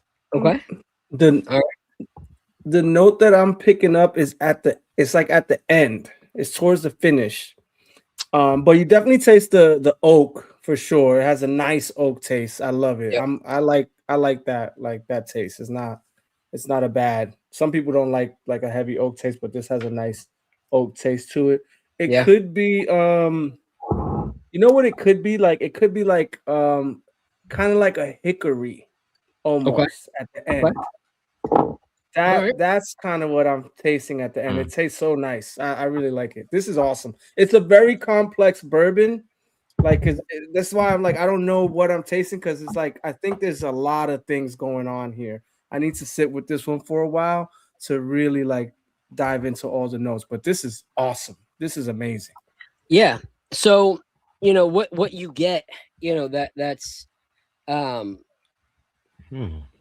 very Still- different in this one is, yes, you get the oakiness, but what makes it different is those charred staves that were then done in a smoker, because you get the char, but it brings like a smokiness, like a smoked brisket or a smoked pork. You get that tastes different than burn. Like the flavors that come out from smoking are different than if you're grilling something.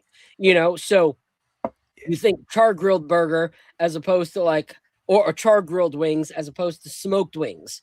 There's going to be a flavor difference. But in here, you're kind of getting both, which is really, really awesome, really, really unique. That smokiness is great. You get like hints of caramel. I'm getting kind of like a nougat, like a vanilla nougat, which is really, really nice, because you get that like that sweetness, but also that like nougat type flavor. On top of that, a little bit of buttercream, but the smokiness is what makes it completely stand out, in my opinion, because I feel like there's other bottles that kind of have a butterscotch, caramel, vanilla flavor to them, but the smokiness of all those things is completely different. It's like an old fashioned. Like an old fashioned is still an old fashioned, but when you smoke it, it tastes different, even though it's the same exact ingredients in it. That smokiness from the wood pellets that you put on top make it completely different. I want to ask a maybe dumb question. Do you think being at a barbecue would accentuate this bourbon even more? Oh yeah, for sure. So right? So it's like, that's what I was thinking. Yeah, I It's just like anything. tasted a burger with it just now. Yeah, That's crazy. That's crazy. it's like anything. It's like what certain pairings are always going to bring out the best flavors. So the other night with my wife, instead of making, we have Monday night dinner with two of our friends, Sam and Jesse, that we're staying with right now. And so Jesse cooks, I make cocktails and bring whiskey. Nice. Like that's my thing, And so he was making steak, and so I was like, okay, I could, do something this, but instead we decided to do a New York sour, which is a playoff of a whiskey sour, but it adds, after you make the whiskey sour, you add a half ounce of red wine on top, so that it still tastes like a whiskey sour, but you get all the flavors from a red wine. So we decided to do that because red wine pairs so beautifully with steak. So even though I'm not a huge red wine fan most of the time, with steak, it's a great pairing. So you made that cocktail and it paired a lot better than a regular whiskey sour would have paired with a steak. It was the perfect accompaniment. So this, being that it's smoky, yes, I feel like it would be great at a barbecue where you're smoking things, where, like imagine a giant, like beef brisket coming out of a smoker. Like this is going to accentuate those flavors even more. So yeah, for sure. So cheers to y'all on this pour. We'll talk a little more and go into another pour because Apollo's got to be done at 10. So we got 2 more pours to do in the next 23 minutes. You know what I mean? All right. Whew. Dang, it's gonna be tough to top this, man. This is excellent. This is I really want it with a burger now. Like you really like solidified that in my head. Like I really want a burger. Hey, how easy is it to find this stuff? I don't know that I've seen it. I'm gonna put the site up for everybody to check it out. And they do have distribution online. Just depends on what they have currently available. So online retailers, Sealbox. So this one right here, yep, they got the big green egg on there right now for $79. Nice. Yep. Nice. So I just posted the link in the chat. Boom. All right. So Joe, I want to hear your tips comment. Let's see what you got, bro. Well, I don't know if you guys remember from the playoffs last year, but game 1 against the Pistons, I made it a point to say we need to make sure that we get Shamit, Delon Wright, and Huck Porty integrated into this lineup, because we're going to have a tough series versus Pistons team. And I knew that we would beat them, but I knew it would take more of our guys. So, rewind here. I don't think the Tibbs really made that adjustment where he was putting Shamit and Delon Wright into the rotation until it was like, I want to say, games 5 of the Pacers series. So third round in the playoffs, he finally made the adjustment. And honestly, man, like, I was jumping up and down. I was getting on Knicks Fan TV. I was getting in that call, and I was saying, yo, we need to put these guys in. Like, Shamit can help us. Like, Shamit is a threat. Like, he's going to stretch the floor. He can hit threes. Like, it'll make a difference. Mm-hmm. And I just think it was to Tibbs' detriment, not being, like, more willing to play some of the other guys in the rotation or in the lineup. Yeah. Yeah. So.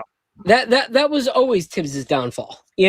Like, I truly think that if Tibbs still had Johnny Bryant last season, which was the one guy that he was willing to actually talk to and listen to on the sidelines, I think we might have gone to the finals, to be honest. I really think that, like, you look at how Mike Brown, I agree with that. How Mike Brown incorporates different assistants and gives people the credit where it's due. Like there was that one game where he said, yeah, we ran the offense through Cat because, Rick came up to me and said, hey, I really think that this would give us the upper hand. Why don't we try this? And he tried it and gave all praise and glory to Rick Brunson.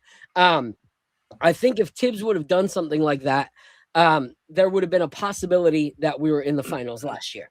Mm-hmm. But Tibbs, to his detriment, didn't really listen to many people, and he also didn't explore. Like, there was a very limited exploration. It was like, if real exploring is over here, like, it was like Moana in the first 20 minutes of the movie, like, where she could dip her feet in the water, but she couldn't go anywhere in the ocean. Like, that was Tibbs. Like, he felt like exploration was that he walked into the water. But, like, everyone's like, what are you talking about? Like, there's so much out there. And he's like, I tried something. It's like, you didn't try much. Like, your feet are wet, but that's it. Like, you're not even swimming. Your bathing suit is still dry. What are you talking about? And so I think that was Tibbs' detriment for sure. I think what is going to set us apart differently in the playoffs this year is that, first, Mike Brown is down for exploration, but also it's not that exploring two guys off the bench more defensive because they are our defenders. It is like the big thing that's going to change things for us, because if you look, if Miles McBride comes back off the bench, we have multiple great defenders. Most important thing that happened this week. Yep. So taking contact is what? Him taking contact. Yeah. That's the biggest news of the week. Yep. Mm-hmm. And so you got to look, besides Jordan Clarkson, let's go down the list of actual players that are getting minutes and that will get minutes in the playoffs and see if they are defensive helps. Jose Alvarado. Yep, definitely. Yeah. Mitchell Robinson, for sure. Diawara, yes. Sohan, yes. McBride, yes. Shamit, yes. Those are the guys that you're going to see off the bench. So now it's not, do you think that he'll play one of those guys that can shoot and play defense off the bench? Like, no, any of those guys that come in can shoot and play defense off the bench. So that's a huge plus for us, is that our roster is actually bolstered from what it was last year when it comes to the bench. And so at any given point, you can switch up the lineup and you're not having a fall off defensively. Like, let's say we do make that change where Clarkson goes into the starting lineup.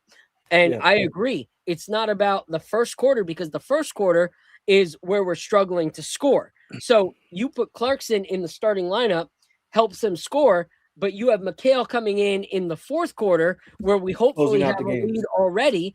His defense is going to keep that lead for us.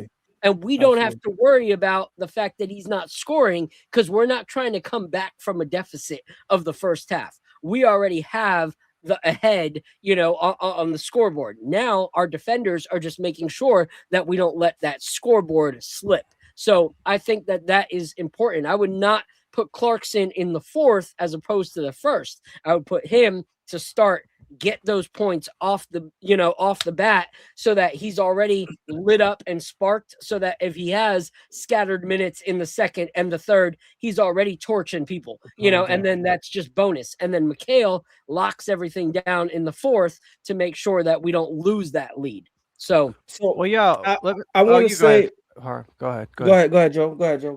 Let me just be real quick. I was just gonna ask, where do you feel like Sohan fits in all this? Do you feel like he still has a role? Oh yeah, for sure. He's situational. He's situational, especially against teams like Detroit, where all their guys are big. Like that's where we need not just a defender, but a defender that has height and can be physical. Because Detroit's physical, as much as I love Shamit and as much as I love McBride, their height and Alvarado, their height and like not so much Alvarado, because Alvarado will take a beating to play defense, but a lot of times he can't stop Cade. Yeah, he can't stop Cade, No. And so having to be able to go, okay, in these minutes, Mikhail can focus on Cade, or OG can focus on Cade, because we have Sohan, who's big enough to then go up against Tobias Harris. Exactly. You don't have a fall off in the defensive scheme of things. So I think that Sohan was brought in for moments like that.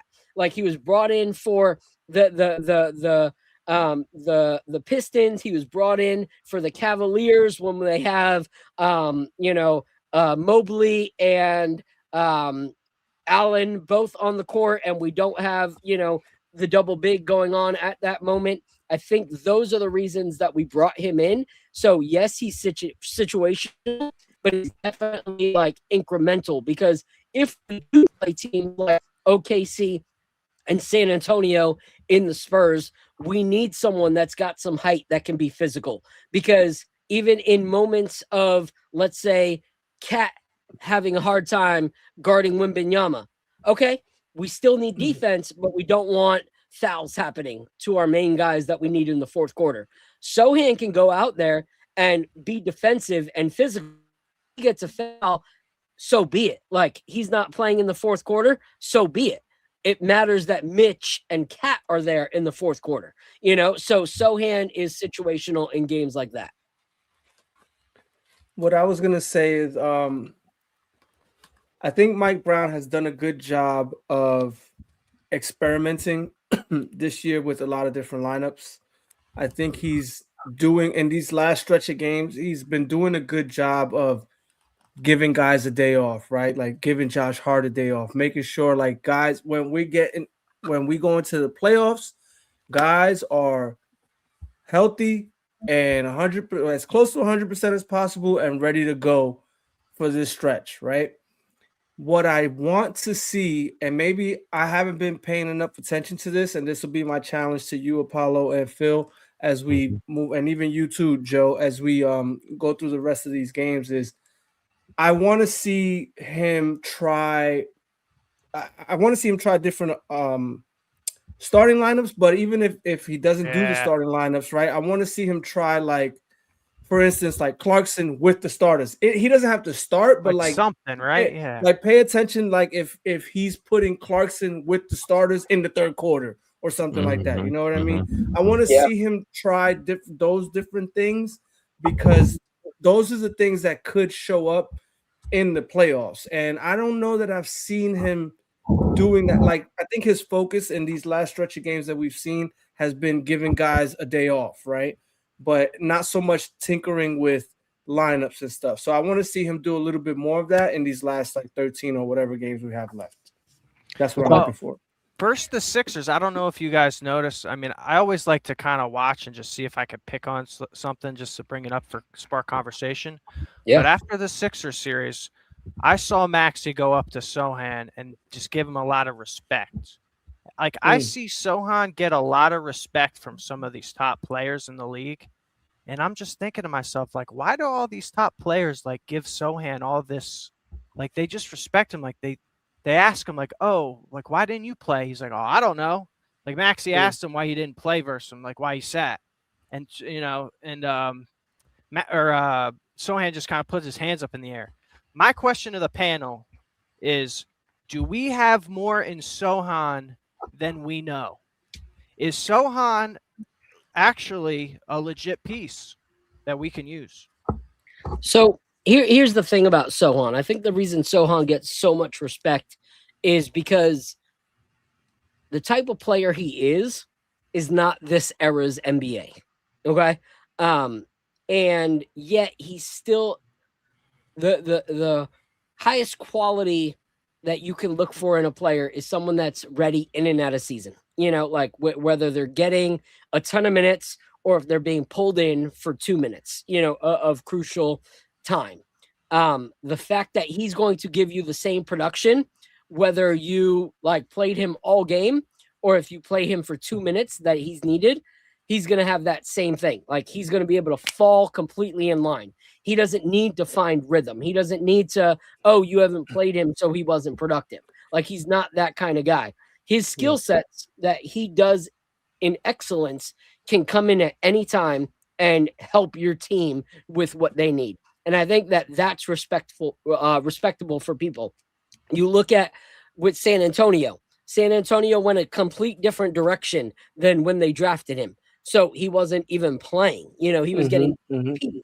He came over here, and the first few minutes he got as a Knick, he was productive defensively. You know, like that says a lot about the character of that player and them knowing what they bring to the table. So I think people respect that because they can see that. You know, they can see that. They can see that, like, this is the kind of guy that doesn't need 7 minutes to boil water for it to actually like start bubbling. You know, the water's ready as soon as it hits the oven when it comes to Sohan. And so I think that I don't think that we have more than what Sohan has shown us. I think what he's shown us is what we brought him here for. And that's the cool thing. If there is more to his ceiling, then it's just a benefit. You know, it's a surprise and delight kind of situation. But Sohan being what we thought Sohan was is enough for what we need in the playoffs. Like that's what he was brought in here for, is those crucial 5 to 10 minutes where it can truly change a game because of his aggressiveness. Yeah, I think Sohan got his shot. I think Mike Brown gave him a fair chance, but I think he's a player. So and I think he didn't show enough to warrant more minutes, right? So I think he's where he needs to be, but he is a player that understands the assignment, right? And so if we're in a dogfight in the playoffs and you tell him, yo, go chin check Cade in his chin real quick because he acting up, he's going to go do that. And you need those kind of players, man. You need them, man. You need them. He's like a little bootleg Draymond Green that's going to be like, yo, go over there and give him a wedgie. You know what I mean? Like, don't stop letting him get away with that. You know what I mean? Like he understands the assignment, and we could put him in and do that. And you need that kind of stuff because this team lacks toughness. Yeah, and he brings that. So yeah, I'm interested in seeing where Mike Brown deploys him. It's going to be interesting in the playoffs. So I'll say this before we go into the next pour. I agree with you. You know, like when he got there, Mike Brown was very clear. Like Diawara has been playing well, but we got to see what we have in Sohan, you know? And so I think that it's not necessarily a Sohan didn't like arrive to what we needed him, but the way that our roster is constructed, we already have like, you know, not a Diawara. We already have a Mitchell Robinson who we're not expecting a ton from offensively. We're just having him there defensively. We have a few guys on our, you know, lineup that we're not expecting leaps and bounds offensively. They're there to be defensive anchors. So adding another defensive anchor who can't give you the offense that's more than what the other guys can do limits the minutes that he's going to get. But what he does well. And I think that those are going to be crucial minutes, like we said. So let's go into the next. Can I just say one more thing until you go to the next four? Yeah. Do you think Tibbs trusted Jericho Sims more than Mike Brown trusts Sohan? No. Because you look at it, Jericho Sims, like if Jericho Sims got more trust in his first week as a as a Milwaukee Buck than he did in time as a New York Knick. The problem with Tibbs was he only used Jericho Sims really when Hartenstein and Mitch weren't both available. Like anytime like Jericho Sims showed promise in one game, it was like Obi Toppin showing promise in one game. It was like, oh my goodness, look what they could do. And then they're benched for like 4 games in a row. And you're like, wait, what just happened here? Like he just did all this stuff and we're all talking about what he could be. And now he's benched for 4 games. So no, I think Tibbs only really used players like Sims and Toppin when he needed them out of necessity, not out of really believing in them. So, all right. So he already put Sohan on Cade the last time we played them. So yep. Oh yeah, he did great. He did great against Cade, bro. He did great against Cade. You would have never seen Jericho be put on Jokic. Yeah, right. Never. All right, Al, I'm gonna let you pick. I know which I'd choose based off of like what the bottle says, but we can either go with the ASW single malt 8-year, or we can go with the bourbon whiskey finished in rum, port, Amberana, and whiskey and maple syrup casks. All right, so I looked up the cigar batch, and oh man, that looks fantastic. So I'm thinking, should I save that for last, or should I think no? Let's just do it now. Let's go with the cigar one. I got 5 minutes. So let's do this. Let's do the best one for you. Let's go. I was gonna save it for last because it looks. We already had one with maple influence, but I'll let you pick. So let's do it. All right, let's go. We're gonna actually do both in the next 6 minutes. But the interesting thing, let me give some, since I'm on the page, I'm gonna give you some like info on it. Yeah. And so tell me if I'm reading the wrong thing, but this is age 7 years, 9 months. The mash bill is 51% corn, 45% wheat, 4% barley. The crazy part that really like struck me is that it has multiple finishing casks. Yep. So it was finished in Jamaican rum cask for 5 months. Jamaica. Yep. Big up. Respect. It was finished in May. It was finished in May. It was finished in maple syrup cask for 3 months, in tawny port cask. I love ports. And for 12 months in white port, which I don't know what that is, white port cask for 6 months, and then an Amberana for 5 days. I didn't even know that 5 days is a time frame that you could finish stuff in. Like, does that even capture any of the taste? It does. But it does. That is a lot of different finishes, man. That is awesome. Amberana is something that has a lot of flavor. So you never want to like exceed way too much time. Like if you do 6 months in an Amberana cask, it's going to taste solely like Amberana. So white port is a fortified wine from Portugal. And some of my favorite wine finished whiskeys, like the Starlight White Port, is absolutely incredible, like delicious. So I love this one. So yes, a lot of what you read, well, most of what you read, is exactly spot on.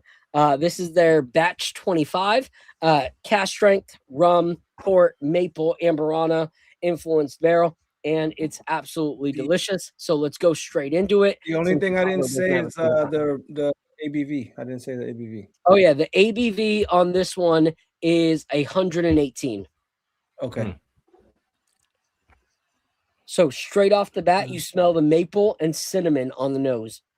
Smell that cinnamon. I know I'm gonna taste the rum. I bet I'm Dominican. I gotta taste the rum.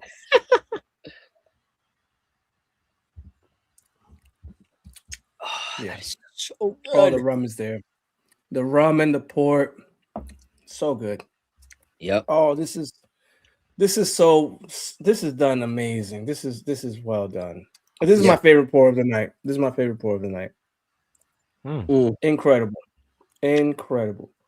Man, and remember when how Phil, I was just hanging out with you on Friday and I said to you the cigar blends that I like, and you didn't mention this one. And this is Because like we were having it tonight, bro. I wasn't wasting it. you should have been like, yo, hold on before you make your list, because I was making my top 3. You should have been like, hold on, we got one that you I didn't want you to taste it. I wanted you to This taste is it here on the show. incredible. Oh, this is up there. This is Yep. up there for sure. Wow. This is Yep. nice. All right. What do you think? What What do you flavor think, you Apollo? guys getting out of it? So like you did mention the cinnamon already. And so of course that dominates right now. But I'm also getting like a cream candy kind of taste. You know what I mean? It's kind of like a root beer float kind of taste. You know what I mean? It's weird. It gives me like a good like a butter cookie kind of taste in a way. Okay. You know what I mean? Or butterscotch, a butter cookie. Either way, the same kind of flavor in there. I can definitely get that, but for sure, since I'll definitely mention that because I wouldn't have thought of it, but I definitely can taste the Jamaican rum in there. Yep. All right. What are your thoughts, bro? Oh, this is amazing. I give this a solid 8.5, 9. I taste the rum. I love rum. I was trying to think what's the other thing that I taste in here. Hold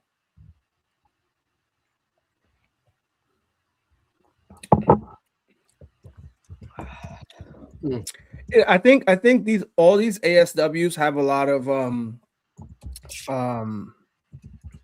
what was the note that you just mentioned? The note not toffee. Why is toffee coming into my head? Butterscotch. They all have the butterscotch note.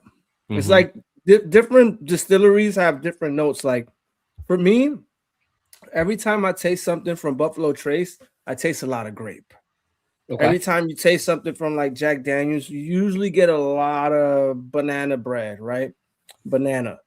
And with ASW today, like I've been just getting a lot of that butterscotch today. Okay.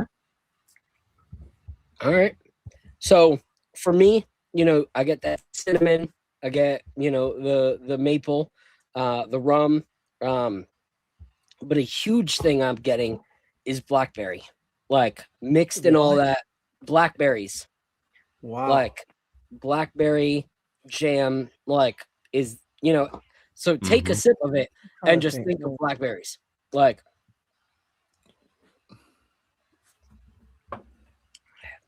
it's got straight up berry. Like it is. That's crazy. Wow. Like there's such a fruity note to it that is just which accentuates the others, because the reason this tastes nothing like the first one we tasted was because it was solely the maple and the caramel and the cinnamon, but this has that sweetness that accentuates all those other flavors, and it's absolutely delicious. Do you get the blackberry like at the end on the back palate? No, I get it from the start. Yeah, I get it. I'm tasting it a lot at the end, and a lot of the flavors it lasts. Here's the thing. Yeah, it lasts. The difference is a lot of those other ones fall after the middle.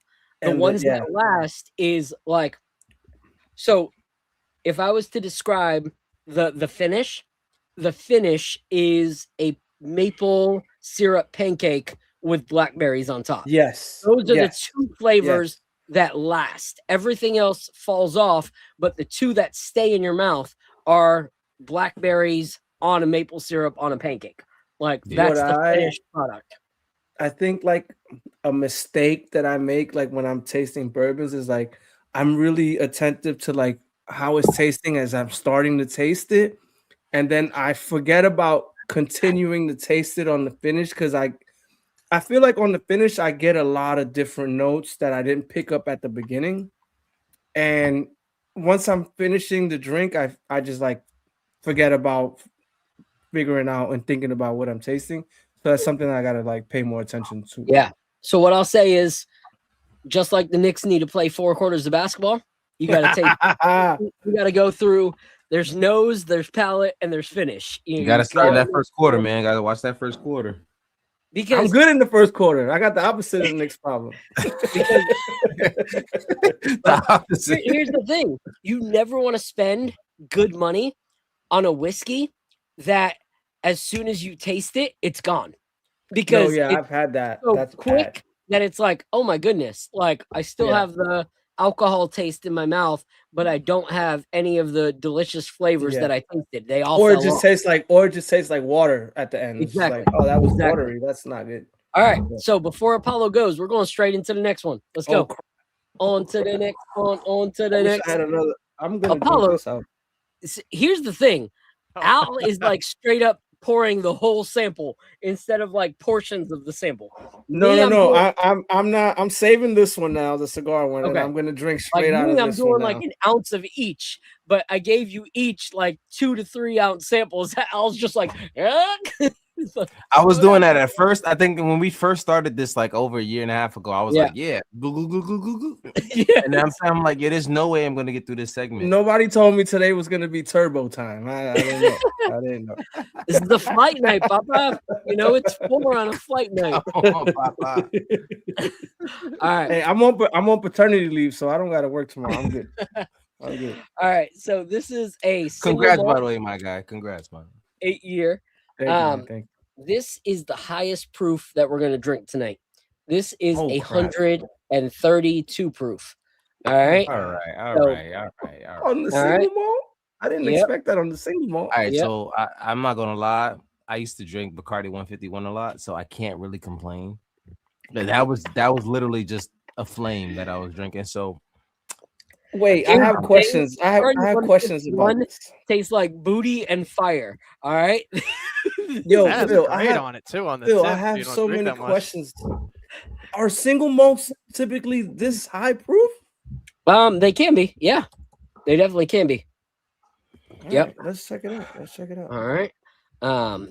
Definitely smells like a single malt. It sneaks. I can tell it's gonna sneak up on you because here's the thing about single malts. With single malts, a lot of times they drink under their proof. Okay. Okay.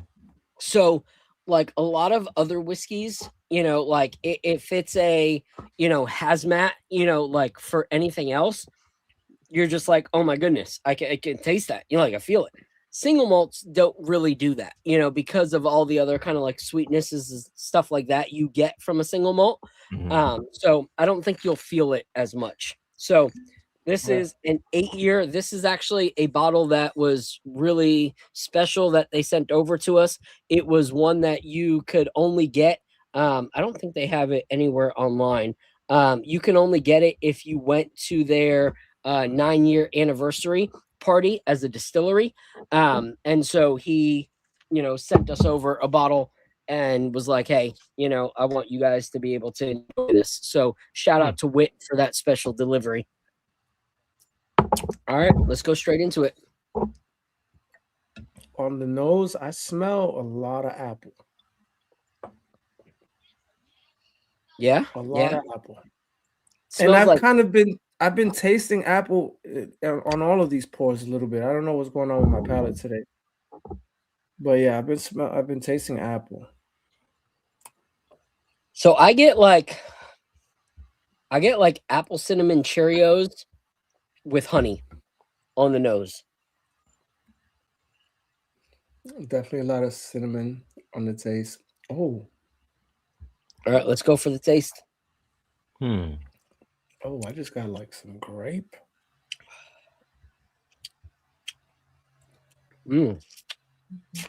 Wow. Oh, this is really good. It's been a while since I tasted this one. Holy crap. This really surprised me. Hold on. Yeah, I actually get grape or peach.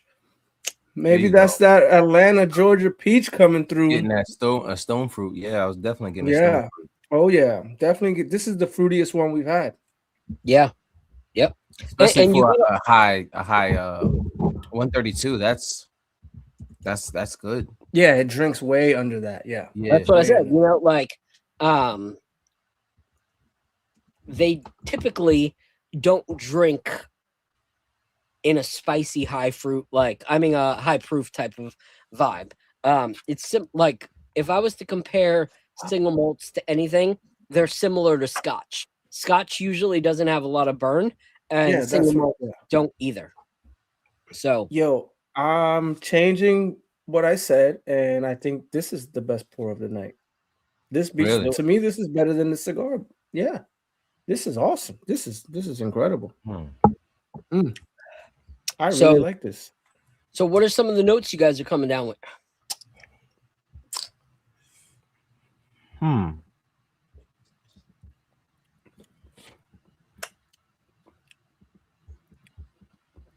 It's a very complex one. I'll say that. Super complex. So there's some smokiness in there too. There's some smokiness. This is very fruity though. I think this is the fruitiest one that we've had. By far. Very surprising. Yeah. Very So nice. single malts do have a lot of fruit. Like single malts are known for their fruity flavors. Like if you research like single malts, they're known for their like citrus. They're known for their apple. I taste apple and peach. Okay, That's what I taste. I was gonna say apple and I was peach. gonna say plum. Like I'm getting a plum kind of taste. Definitely getting plum. That's weird. and it's not because everyone's palate is completely different. You know, at the end of the day, that's just It all depends on like what you ate that day and all that stuff too. Like Yeah, I could drink something today and tomorrow I could drink it and it'll taste very different. Yeah. Like the other day I had a cigar, I had a drink, and then I had a cigar, and then I went back to the drink, and the drink tasted completely different. I got it. This so at this place called Famous Toastery. I don't know if you ever heard of it, Phil, out here. Okay. No, I haven't. It's like a breakfast kind of place. They have something on the menu called candied bacon. It's like a sweet bacon, like a caramelized kind of bacon. It gives me like a lot of that kind of taste. It's weird. Okay. It gives me like a sweet bacon kind of taste. Yeah. I don't know what because the first thing I kept thinking is breakfast. I'm like, why do I keep thinking of breakfast? I don't know why I'm thinking of breakfast. But at first when you mentioned the stone fruit, when you said peach, I was getting plum. But then I'm like, why am I thinking breakfast? Like I still thinking breakfast. And then that's the familiarity I had was the candied bacon. That's good. That's good, man. That's good. Yeah, no, and like I said, like it's not necessarily what fruit you guys are picking up, but the fact that you're saying this is the most fruity, that just shows that your palates are understanding what's happening. Because single malts are typically known for people finding a fruitiness to it. So for me, I'm getting like a bit of the wood, but also like a honeyed fruit, like fruit dipped in honey.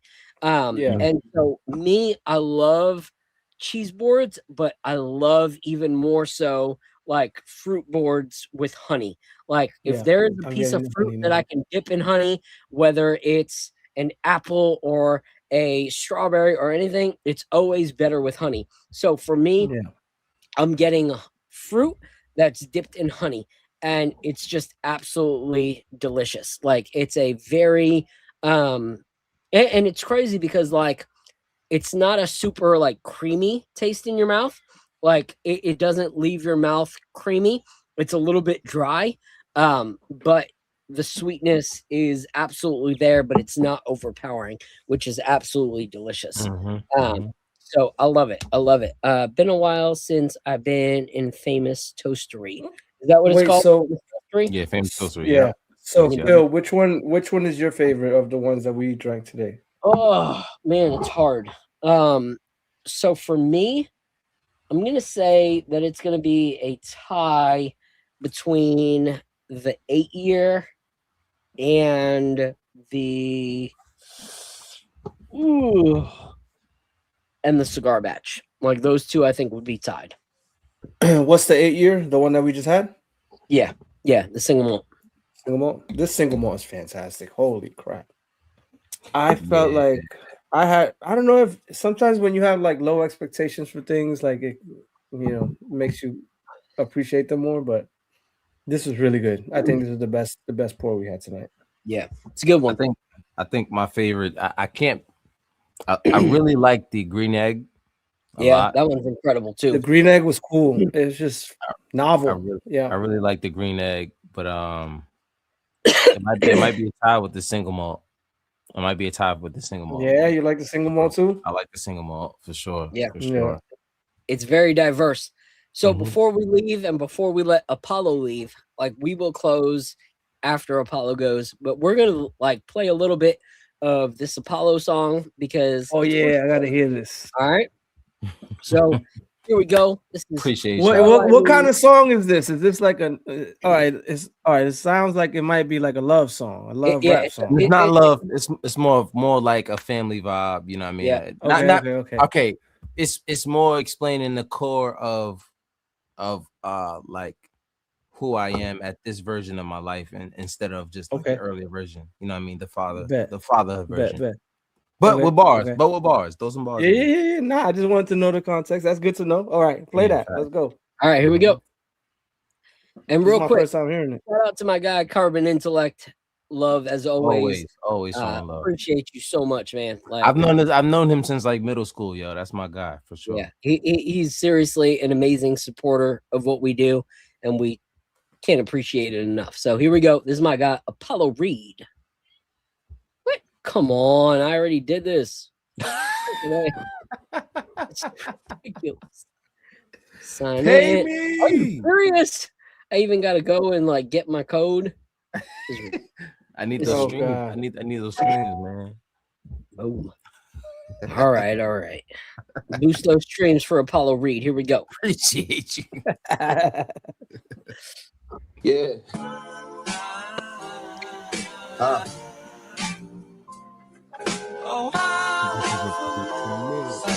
It's just different. All I need is my kids and wifey in vacation spots. Expensive ass chandeliers hanging over the tabletops. California King need a few nights to break it in. We back in my hometown, bet we making stops, hit the Jamaican spot. See what them oxtails is hitting for. See what you talking about. Like Gary Coleman back on different strokes. Hit up the arena, the ball. My niggas on they Kanye shit. Talk to my kids like back in my day shit. We was outside till the moon came up on some Bruce Wayne shit. But I was born in the shadows on my pain shit. That lame shit ain't for me. I got some kids to feed. Can't let my drive fade away like it's played with this your feet. Take a listen, you will see this ain't your average. Confidence on 100,000, hopefully you can manage. Puffing on Bruce Banner, call him masseuse, damn it. My shoulders is bruised badly from carrying bad habits and confidence low. Sadly for everybody else, that ship is hell. And it's high tide, cut that connection. Shit don't even come up on my Wi-Fi. It's my time scrolling, but I ain't talking about no timelines, huh? So many clouds that you mistake it for the skylines. Hit my line, have you taken it back like sipping my ties at roof parties and group parties? My bars up like Harley. Now we sipping on Jameson. Took some more shots like the legend from Davidson. Don't you play with son. Self-made legend, no entertainment from a lame team. Struggle to struggle, niggas probably would do the same thing. Shit after the money like I'm Keekly. I leave it laid out. I'm running the defense, I'm seeing Nate routes. I need to take vacations often. Some different sand to walk in. The way I shake and move, they say he's an outstanding orphan. So tell your story walking. Run for your brother, your mother, until you feel endorphins. Giving you feelings of happiness. Go chase more. Someone's lost this year, it just make me embrace more. Now I can make a case for those with PTSD. Struggle behind your surface, but still hit the street with them sneaks. Shout out to backpackers Y'all call them nerds, but they respond with laughter. Y'all can see the shift in them plans after. I'm the new mad rapper, giving me few and you and your man chatter. Y'all two mixed together is a bad batter, but I can't let it deter my direction. Already ignoring the struggles that come with complexion. Already aware of the numbness that come with obsession. Double bag that. Depression aiming at your snapback. You niggas can have that. I keep it cooler than ice. Mix this food with the spices. I'm walking cooler than Spike. But got the glare like I'm Tyson. I turn around like I'm Ike. Snake eyes like I'm Dyson. I'm on the moon like I'm Mike. I keep it L like a license. You understand me, homie? Time to pay up and then respect y'all owe me. Hit double entendres looking like they clone me. You was bucking, hold these achievements for me. Nobody, yo, on my shoulder breathing on me. Get Tempur-Pedic when niggas sleeping on me. Self-made legend, no entertainment from a lame team. Struggle to struggle, niggas probably will do the same thing. Shit after the money, like I'm Kickley, I leave it laid out, running the defense. All that I need is my brothers riding with me. Life be throwing jabs, so every time I bob, they with me. Believe it or not, I rip these beats. Now come on, lift these sheets. You snodding and said, lift these cheeks, let's vibe. To keep it real, I be tired. Everybody talking and talk, but they just living a lie. But they energy though, y'all ain't feeling me though. A lot of niggas is Denzel if you just give them a roll. Play that shit. All right. So what I gotta say is, I've heard this song. All right, You definitely have. Apollo sent this to me a while ago. The song is still fire. The only difference is if Apollo wrote this song right now, you better be sure that fool better not put Jameson as what he's drinking. Word. That's definitely a fact.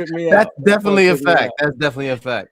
I would never put Jameson in my cup now, man. Never. Yo, I wanted to ask you, do you like, are you a Freddie Gibbs fan? You like Freddie Gibbs? You reminded me of Freddie Gibbs a little bit. I highly respect Freddie in Gibbs. the way that you structured the song, because there was no chorus, right? Like some of his songs don't really have like a chorus, right? Yeah. And so that's what made me think of Freddie Gibbs. Like you was just going. I definitely It's funny because I didn't really start listening to Freddie Gibbs until like the last 2 years. And I didn't start listening to Freddie Gibbs until last year, until the last album that he dropped. Yep. And then I went off a deep end and started listening to him, and I was like, "Oh, this dude is actually super nice. Good. He's really good. Yeah, he's nice. He's nice. Salute He's super nice. Appreciate that. All right. Pretty good too, man. I thought you sounded like Joey Badass. You ever heard of Joey Badass? I like that. I like that. Honestly, the way it's coming out, it just sounds good, man. Like it sounds right up there with him. Honestly, like you just got to keep going, man. Yeah, that was dope. That's fire. Appreciate you, bro. Yep. Appreciate you, Joe. For real. So my favorite part, honestly, is the switch ups of the beat. Yeah, the beat is sick. Who did the beat? Plug in whoever did the beat, bro. It's I forgot his name. Oh my god. Did you just get it from somebody like on the net? No, his name is Epic the Dawn. I've used a lot of his beats and his production over like the time of me making music. But his name is Epic the Dawn.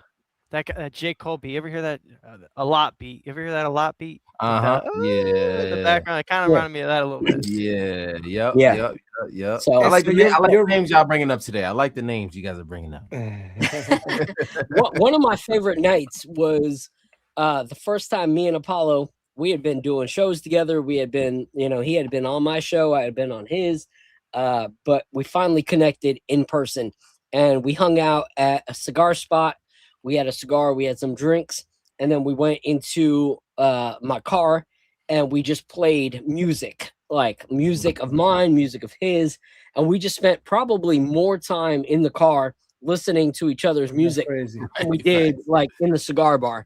And it was a classic night. Like seriously, it was one of my favorite nights as, a Knicks content creator. Was just connecting with him and being able to like show each other what we've done, what we're working on, what we want to do, and be able to talk about that. So I love seeing that, like, because one thing I told him, that was like a year and a half, maybe almost 2 years ago.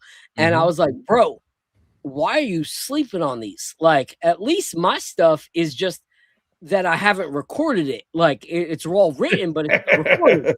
Yours is recorded. You need to put that stuff out.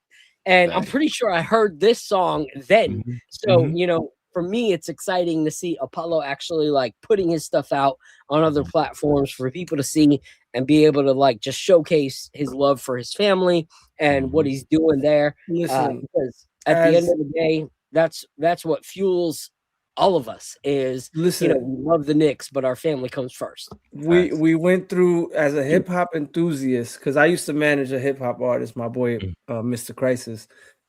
As a hip hop enthusiast, I think we saw a lot of years of like that mumble rap and all this nonsense kind of rap. But 2025, yeah, I feel like I saw the real hip hop come back with like all these albums that came out with like what do you call it? What's the Clips album that came out? Freddie Gibbs album. There was a lot of different Ghostface, like Nas album, Conway, DJ Premier, like Conway. The DJ Premier did a good album with with another dude from New York, really good album. I love his album. I'm so mad I'm forgetting his name. Anyways, yeah. But I feel like we saw real hip hop come back again, man. Yep. And so like that sounded to me like real hip hop. Yeah. And like we need to, and now we have this Jay-Z announcement that Jay-Z's coming out and he's doing 2 shows at Yankee Stadium. And it makes me think that maybe Jay-Z's coming out with with an album now, because like, and maybe you're not a Jay-Z fan. I love Jay-Z. I'm a Jay-Z fan. I'm a Jay-Z fan. Yeah. But that makes me think that he saw like this, what happened in 2025 with the like shift, real hip hop coming back alive, and he's like, oh, now I could drop an album, because he's not gonna drop no candy rap album. He's gonna drop like a real rap album. You know what I mean? So that makes him think like he could drop, and then maybe we'll get some new Jay-Z music. I'm sorry, go ahead, Phil. What were you gonna say? No, like I was a huge Jay-Z fan. But I think that like when it comes to Jay-Z, there was a huge shift in Jay-Z, like a huge fall off in Jay-Z's career. And I don't think Jay-Z putting out an album now is going to be anything incredible. Like for me, like back in the day, hope. Just like you can hope the Knicks are going to win a championship. But here's the thing. Here's the thing. After he put out American Gangster, like everything that he was putting out was mediocre. I feel you on that. I agree. I'm not gonna disagree with you on that. Yeah, 444 was fine. That was good. But the difference between him putting out an album and Nas putting out an album is that Nas has put out classic after classic after classic hip hop album. That's what made the album with Premier. That's what made the album with Premier. Yeah, it was Nas and Premier that put out. I think. I wonder like if Jay-Z like taps Nas on the shoulder and is like, yo, I need some of that, like whatever you tapped into that makes you still relevant. I need some of that. Like it was the fact that Nas never sold out. Like Jay-Z sold out. Jay-Z sold out for the numbers and the popularity. So when I look at the resurgence of pure boom bap type hip hop, I can't look at Jay-Z. I look at Nas. I look at the fact that Clips put out an album, that was straight fire from start to finish. Like artists like that, you got to give recognition and props to. But before we go, because instead of just letting Apollo go, we're all going to kind of call it a night. Let's talk about this next game. We go against the Nets. What are your guys' thoughts in a sentence or two? Do you think we get the W? Do you think we, are lackluster and we lose? What do you guys think? I'll go with you first, Apollo, because your song was fire. I appreciate that. Still to everybody for the love, by the way. But I believe we got a dub. We got another dub, of course. They're probably gonna want some payback from the last time we played them. I think that was actually when I was in the Garden. I think we beat them by like 49 points or something like that. But they're not a team that should hold a candle to us at all. That should be a dub. And I think we're already. I think Josh is missing that game already. Yep. That's the kind of game you rest Josh guys. Is not going to play? Yeah, Josh is not playing. So that's the kind of game you rest guys and you go get that dub with your second unit mostly. All right. What are your thoughts, Al? I'm these games, guys. Like, it's not about. Well, first of all, get the W, but it's not about that, right? It's about all the other things. Like, you guys got to like start watching the game within the game, right? Start looking at what lineups Mike Brown is using. Start looking at like how we start the first quarters. Like, is Mikal getting benched? Like, who's getting hot? Who's ice cold? Like, these are the things that we got to start micro analyzing the way these games are going, because it should be a W. And whether it's a 40-point W or a 4-point W, I personally I don't really care that much. I care about like how it all unfolds, right? So like, if, for example, if we win the first quarter by 20 points and then we only win the game by 4 points, that's a certain conversation. If we lose the first quarter by 4 points and win the game by 20 points, that's a different conversation. But if you're just box score watching, you're having different conversations than I'm having. You understand what I'm saying? So you have to watch the game, understand how the games are unfolding, try to think about what the heck Mike Brown is trying to do and accomplish with these guys as we're going into the playoffs. This is these games are not difficult games, but this is a critical stretch in the season. Yeah. Okay. What we're gleaning out of these games is important. So watch the games, guys. Pay attention and start to pay attention at a deeper level than you were before, because we're getting playoff ready, guys. And so let's do that. That's where I'm at. All right. I'll let you go first, Joe. What do you think? Well, yeah, man, I agree with them. You know, these games are getting important. You know, we're getting to that time of the season. It's the stretch. And I just want to update you guys. The Spurs just beat the Suns in the last second of the game, 101-100. The Spurs were losing to the Suns the entire fourth quarter, and they came back, and the Spurs took the game against the Suns. And the Pelicans beat the Clippers by 6. So there's some games going on right now. We need East Coast updates, Joe. East Coast updates. Well, the only East Coast right now we got is Cavs and Bulls, and the Cavs are up 4 points to the Bulls, so they got 17 seconds left in the fourth quarter. What was the final on the Pistons game? The Pistons beat the Wizards 117-95. Okay, so and that's without Cade. Jalen Duren dropped 24 points. Duren's been their top scorer as of late. So this is one thing I'm gonna say. So many people say that there is no number 2 in the Pistons, and that like who's gonna score outside of Cade. You need to wake up and update that take. Jalen Duren can put up 18 to 28 on any given night. Like this, he's rebounding too. You got to remember, he's a rebounder as well. Yeah. So the Hornets beat the Magic today, 130-111, and there was another update. Oh, the Heat lost to, or about to lose to, the Lakers. They're 130-124. That matters because they are one of the teams that could play us. Two of the teams that could play us. I'm telling people, do not sleep on the Hornets. Holy crap! Luka Doncic has 59 points. Luka Doncic has 59 points. The Hornets are going to freaking surprise everybody in the playoffs. This is a different team. This team is crazy.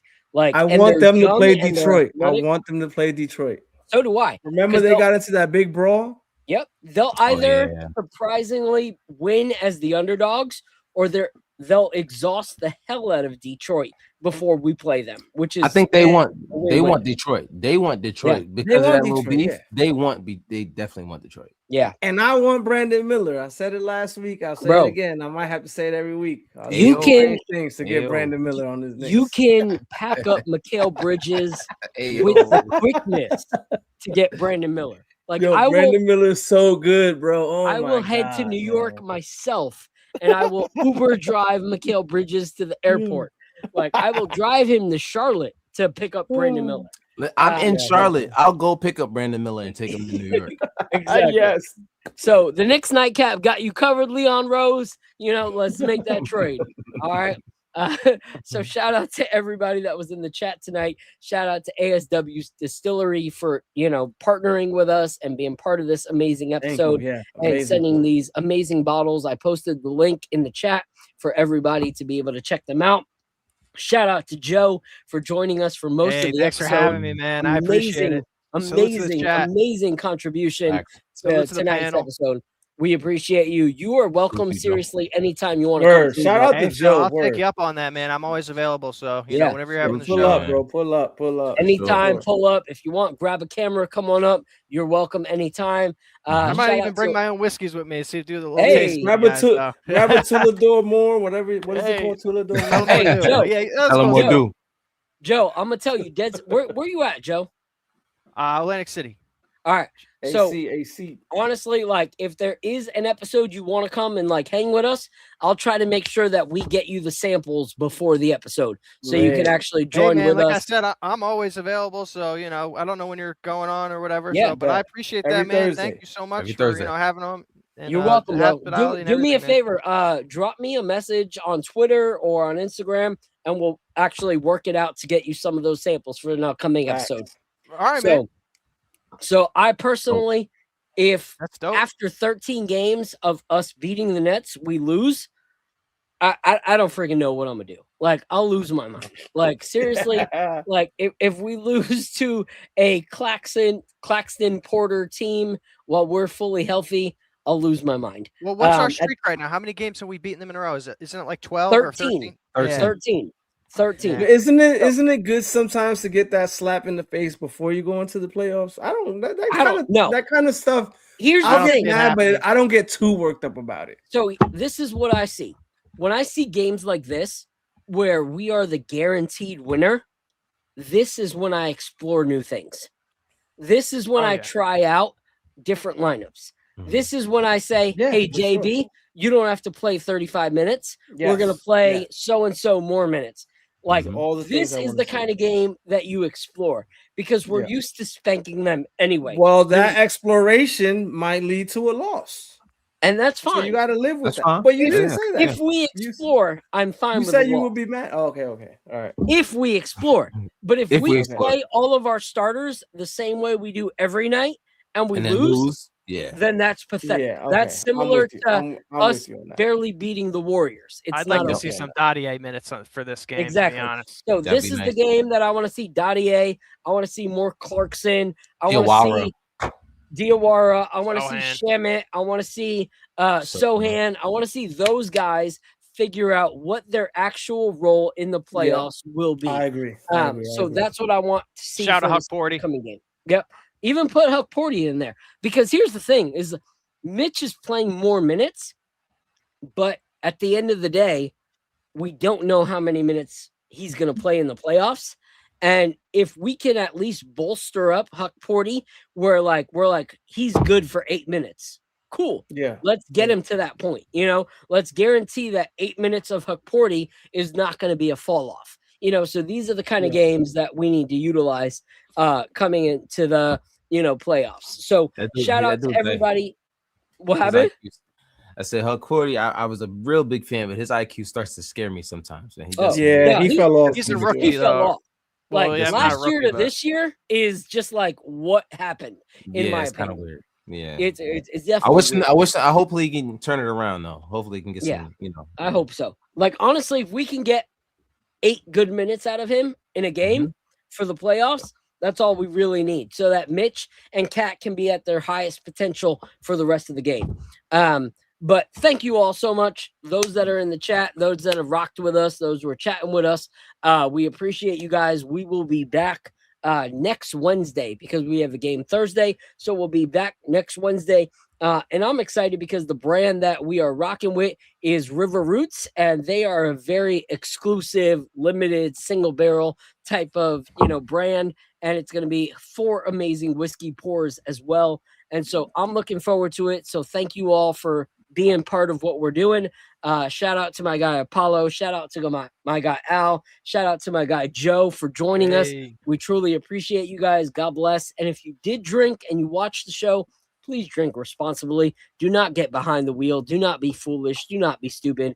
We do not promote like excess. We promote enjoying the craft for what it is. So thank you guys for locking in with us. And until next week, join us. If we're not here, the KOT family is here. Every single episode that is after the show, they do post game shows every single night. So Lee Escobedo, we got Jay Ellis, we got Ryan, we got Ebony, we got B, we got Fritz. Join them all. They are seriously killing it, and they give us the show that they already created to be able to lock in with our platform. Also, Al right there, he's got a show called Knicks Life Crisis. Yes, and sir. it's worth following. It's worth supporting. 40-year-old plus guys just talking about life in the New York Knicks. Support them as well. Support my guy Apollo with Guard Up Knicks when he's able to do it, and all the amazing crew that he's got there. And so thank you guys. We appreciate you. And until next time, God bless and deuces. Salute. Adios. This is the moment we waited for. Everything you want is right here. We gon' give them what they came for. We gon' take it up from last year. Shoot on my shot, boy, I'm long range. Me and the team on the same thing. Stayed down, never switched up. Only thing changed was the game. I'm in the zone now. Nothing can change what we on now. When I pull up, know it's going down. Foot on the gas, ain't no slowing down. Aiming for greatness, no settling. Kick down the doors, they